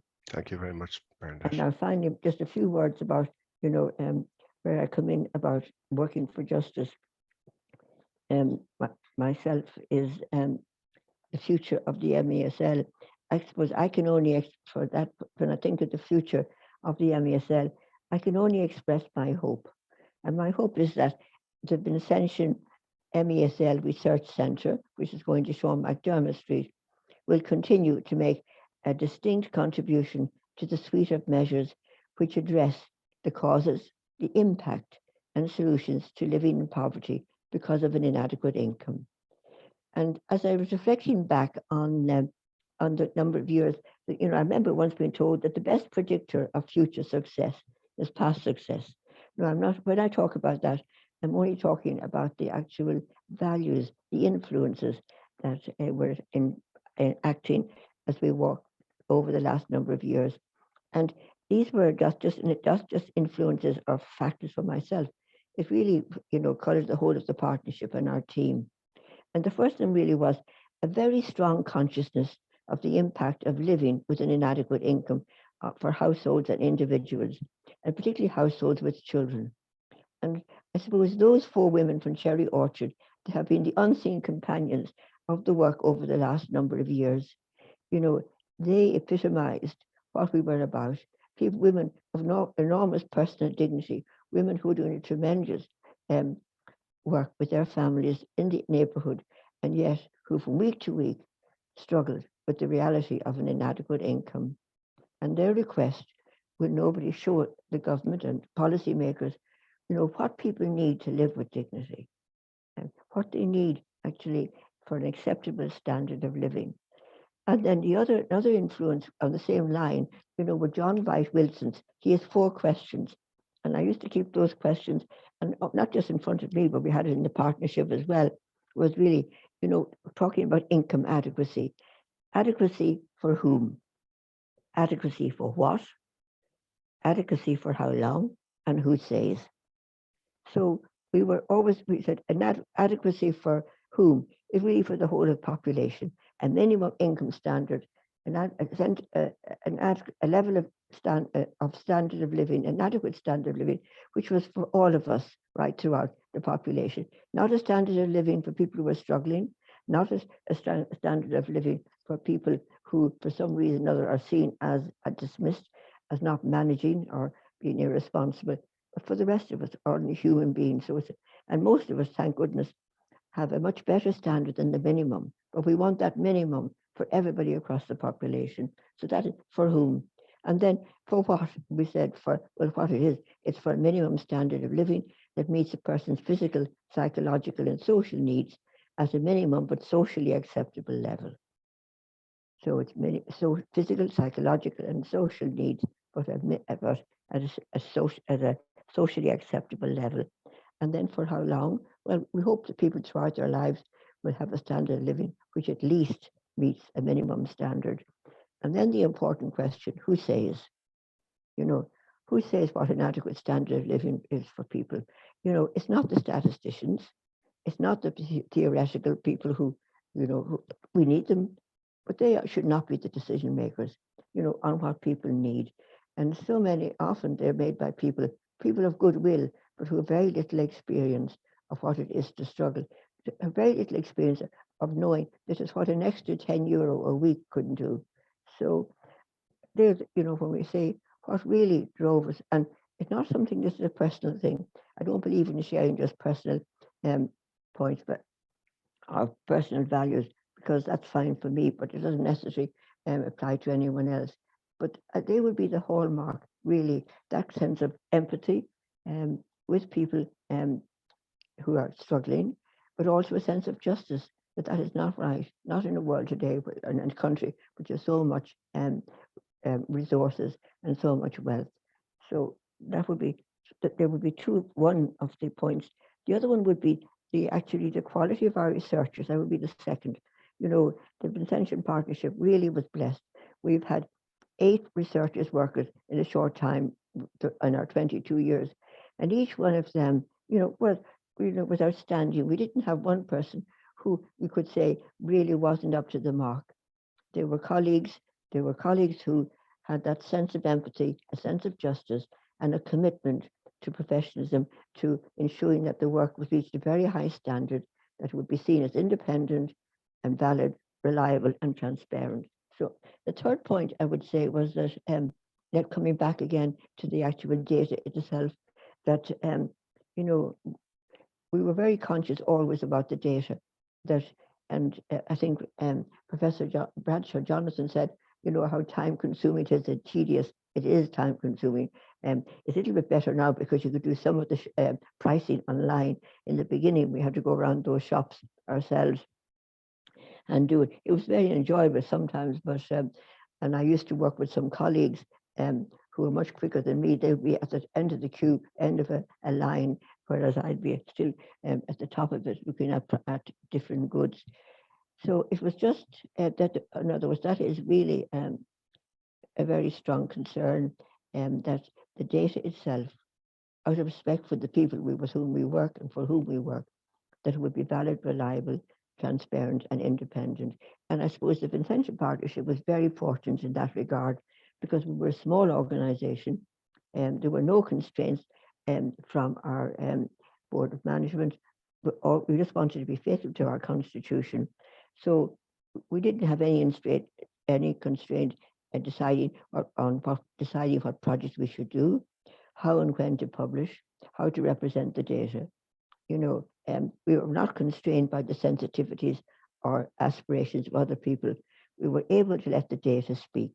And I think it was probably Paul who referred to that, we let the data speak itself. We had that independence. And so that would be, I'm sure it will happen. We hope it will happen.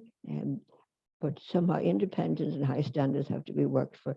And I think that was probably one of that and the passion for people, sense of justice, would have been played key role in the work. And then also the fourth point would be the importance of networking at local, national, international level, because we learn so much from one another.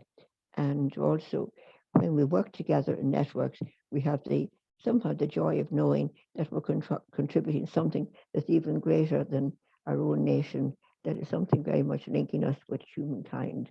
So they're the four, I say, the four particular, when I look back, 4 factors that have contributed towards our state of development today. I think a lot of work has been accomplished, but it's still unfinished business. We have developed along, but we need to develop further.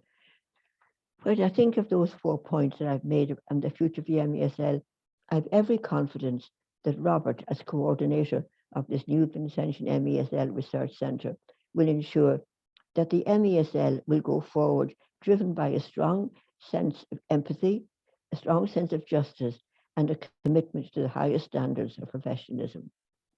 Robert is committed to making a difference to the lives of people experiencing poverty and to working for systemic change. He has a track record that speaks for itself. So all I can say is that, Robert, as you go forward, in this work, I am so confident that you will do, and the work with you will continue to advance, reach new levels, and also will respond to different needs of many people. Now, Hannah has been with us just for almost 2 years, and already we can see that Hannah has her values and her professionalism is very similar to that to all of our research workers. And for that, we're very grateful. And we look forward to completing before Christmas the study that we are working with the Carers Ireland on the additional costs of care of family carers when there is a person with a profound intellectual disability in the household. So the MESL is not only in safe hands, it will continue to evolve and become ever more strategic. It took 22 years to get where we are. Hopefully in the next 22 years, everyone in Ireland will have an adequate income, and that's our goal. So thank you. And now I think Robert is going to allow some time for sharing and questions. So I hand over to you, Robert. Thank you.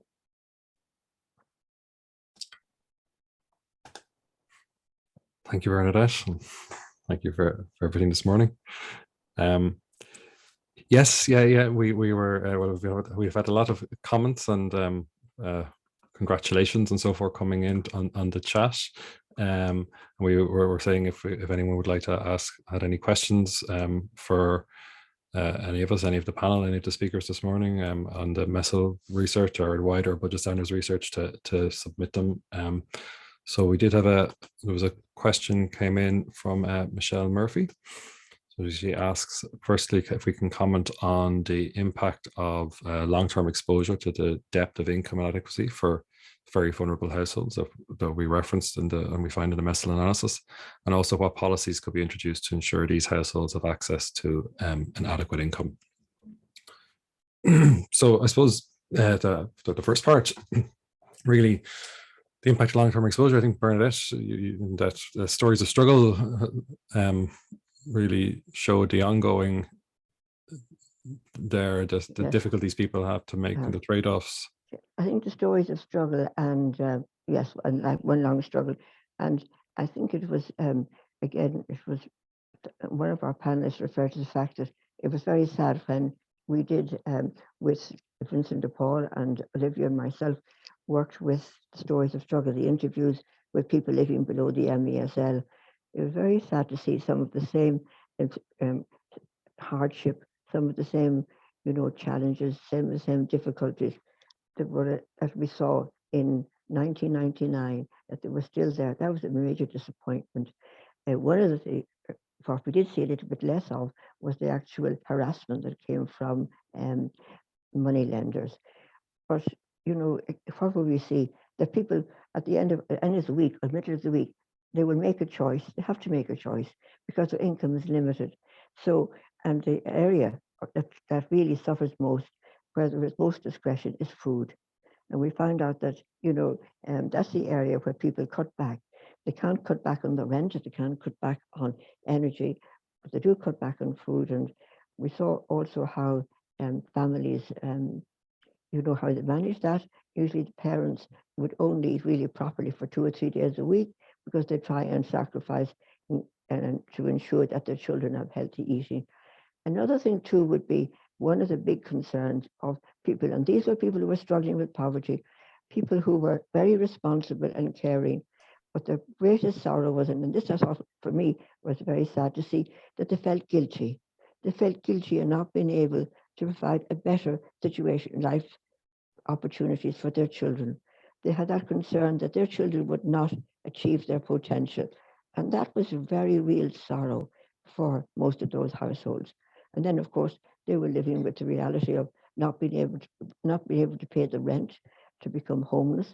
And they also, for parents, it meant too that many times they could not go to a doctor if they didn't have a medical card. Many of them very rarely went to a dentist because their income didn't allow that. So to answer Michelle, I would say, Michelle, the actual lifetime, the choices that make on a weekly basis, they're impacted by an inadequate income. And then also is the social and emotional impact on the families, the parents. And many of the homes, unfortunately, were single, homes have broken up, and a lot of the burden felt on mothers. So often they felt on fathers, so not being, giving preference to one and the other. But it was just the worry, the anxiety, and just the whole burden of poverty on people, and people who wanted to work but didn't have the skills, So what would you say? I think basically one of the answers is that we need to provide the government and policy makers with actual facts and figures of that reality, how many people it affects them, how it affects them, and we need people like Social Justice Ireland to keep being a voice also for people and in their policies, which they do, and the work that they do, their submissions. I think it's a very strong consciousness of just what poverty does to people. So the practical impact, social and emotional impact, the impact on children, the impact on the future, and the constant worry. They're just some of the points that are the daily experience of people who cannot make ends meet. Thank you. Yeah, absolutely. We have another question then from Colette Bennett. It really relates, I think, to a lot of what you were just saying there, Bernadette. She says many in low incomes get by at Christmas or communions, etc., by taking loans from money lenders. And do you see the exit of companies such as Provident from the market having an impact on the MESL as focus group households struggle even more to make ends meet, perhaps having to start to remove items from their own basket of goods? So to go back to that, Robert, I believe we were Colette. Many people said that it took them the first 6 months of the year to pay back what they paid for Christmas. So they have to pay back the cost of Christmas for 6 months of the year, and of course that has a huge impact on their standard of living, what they can buy, and then the next 6 months it goes on actually paying the school expenses and preparing for Christmas. The life was just one long effort of paying back. Some go to money lenders, yes, but also there's a lot of borrowing from families. Again, we just picked up that money lenders, there was less recourse to them than there was in the 1999 study. We also heard stories of the 99 study when the money lenders were outside the post office door on a Thursday. They gave the families, the mothers, the books, as they said to them, and then the mothers went inside, came back with their entitlements, their welfare payments, and then they were allowed to keep so much of those and hand the rest over to the money lenders. That was less obvious in today, but it goes on, and I think many of the people said they have a horror of money lenders, but sometimes they have no choice. So it certainly goes on, and it's just what we can do to offer people other ways of borrowing, of being able to borrow money to the credit union and other organizations that don't set a very high eligibility level before you can actually borrow. Thanks for those, Bernadette. So we don't have any other questions right now in the questions and answers. So like I said, there's a lot of comments and so forth in the chat, but I think you might want to review those yourself later. Thank you, Robert. So I suppose then, before we finish, I would like to say a profound thank you from all of us in the Vincentian Partnership to the numerous people who supported the VPSJ over the past 26 years. And as I was trying to think of those people, not I think of them very much, but to make sure that we didn't omit anybody. I was just reminded when I was a 9-year-old girl, 8 to 9-year-old, I was delighted with myself when I discovered the phrase "too numerous to mention." And in those days, a long time ago, we used to write compositions. So, whenever you were asked to write a composition like going to the zoo, I was able to say, when we saw the elephants, the monkeys, and other animals too numerous to mention. And then I remember another one for a birthday party. We had cakes, jelly, ice cream, and other items too numerous to mention. So anyway, eventually it caught up with me, and the teacher said to me, "Bernadette, you're mentally lazy." So I didn't know what it really meant. I got someone to explain it, but I realized then that it is mentally lazy just to use that bracket of saying too numerous to mention, but also it's difficult to include everybody. So I want to say to each person, you know, the people who did help us, they know who they are. They worked with us. You know, their help took different forms, from financial support to physical presence to words of advice, encouragement and challenge. And this is not a cliche to say, you know, without it, the Vincentian Partnership would simply not be here today. Now, I'd like to begin with our trustees, the Vincent de Paul Society, the Daughters of Charity, the Sisters of the Holy Faith, and the Vincentian Congregation. Their leaders were our trustees.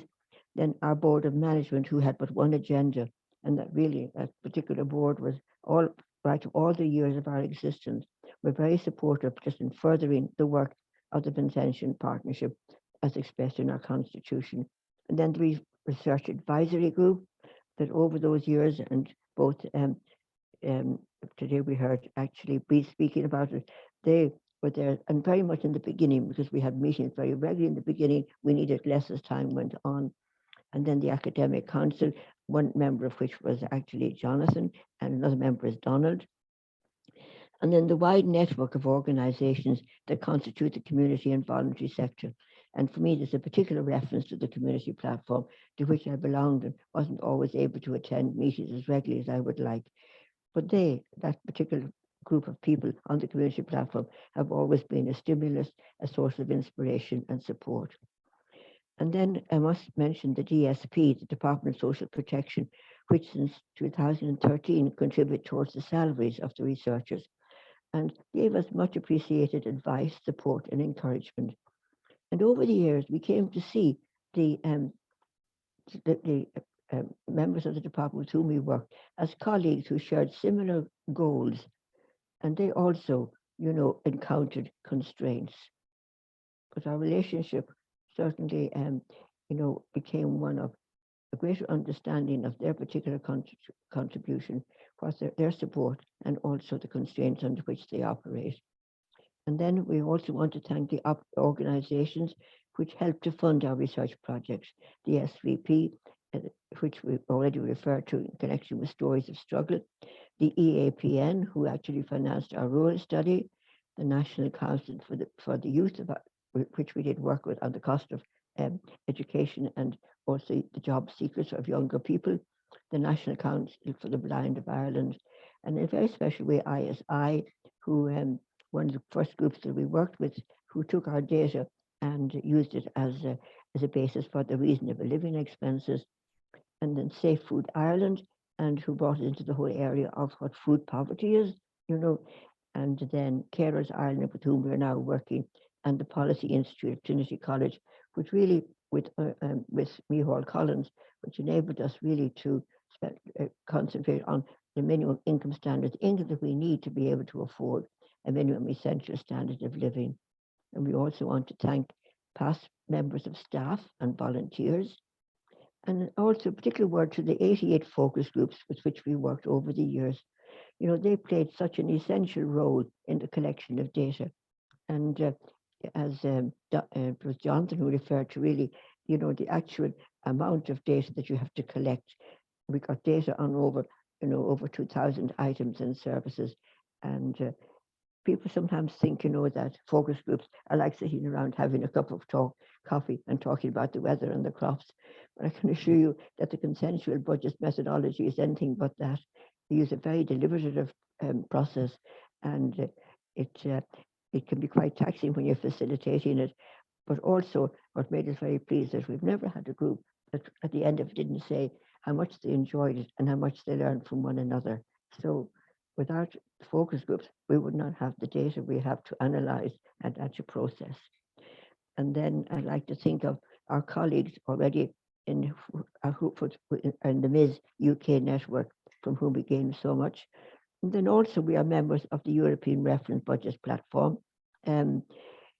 Many of the members there would use a very different approach from us. So we would start off with the academic and end up with the people on the ground who have direct experience, whereas we prefer to start with the people on the ground and then consult the experts. From them also we have learned a lot, and we will continue to learn and share. So, you know, I'm sure we may have left some organization or group out, but please, that's just the limitations of my memory, not any limitations of what they contributed to us. And then just the last, probably most difficult one, just mentioning some people by name. And I'd like to mention Sister Margot Delaney. Margot was with us, co-director in those early years of the Vincentian Partnership. And when she left to become congregational leader, she left a huge void. So I often think of Margot and how she was there at very important stage of the Vincentian Partnership.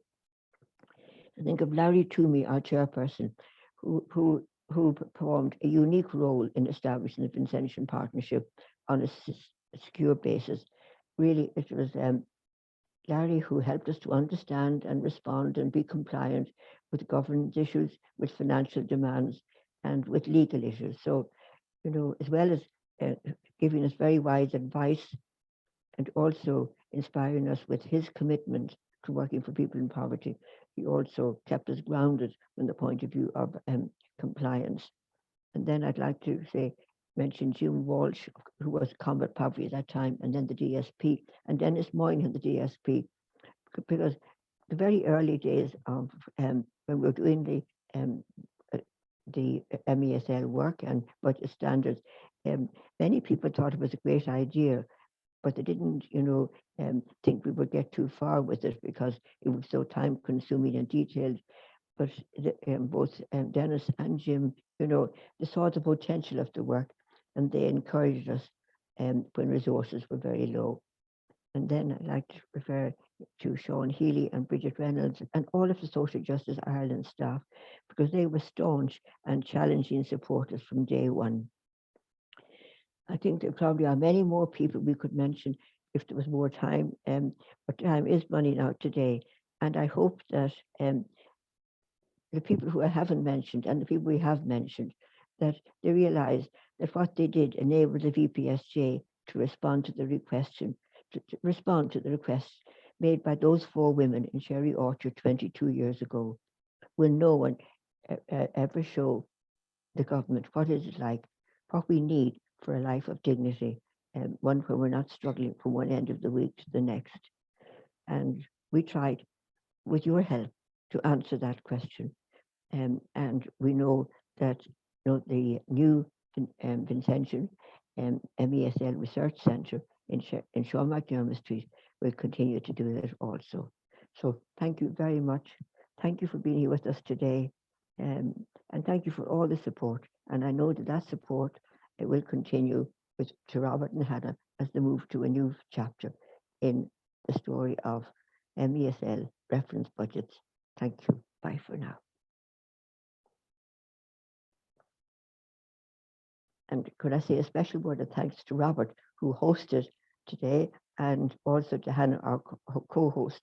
We were wondering, or rather worried about today, because this was our first, experience of a web. So we want to a webinar, and we just want to thank them and congratulate them. And again, thank you for all of the participants. Thank you very much. I think say thanks everyone and end it there now. Thank you.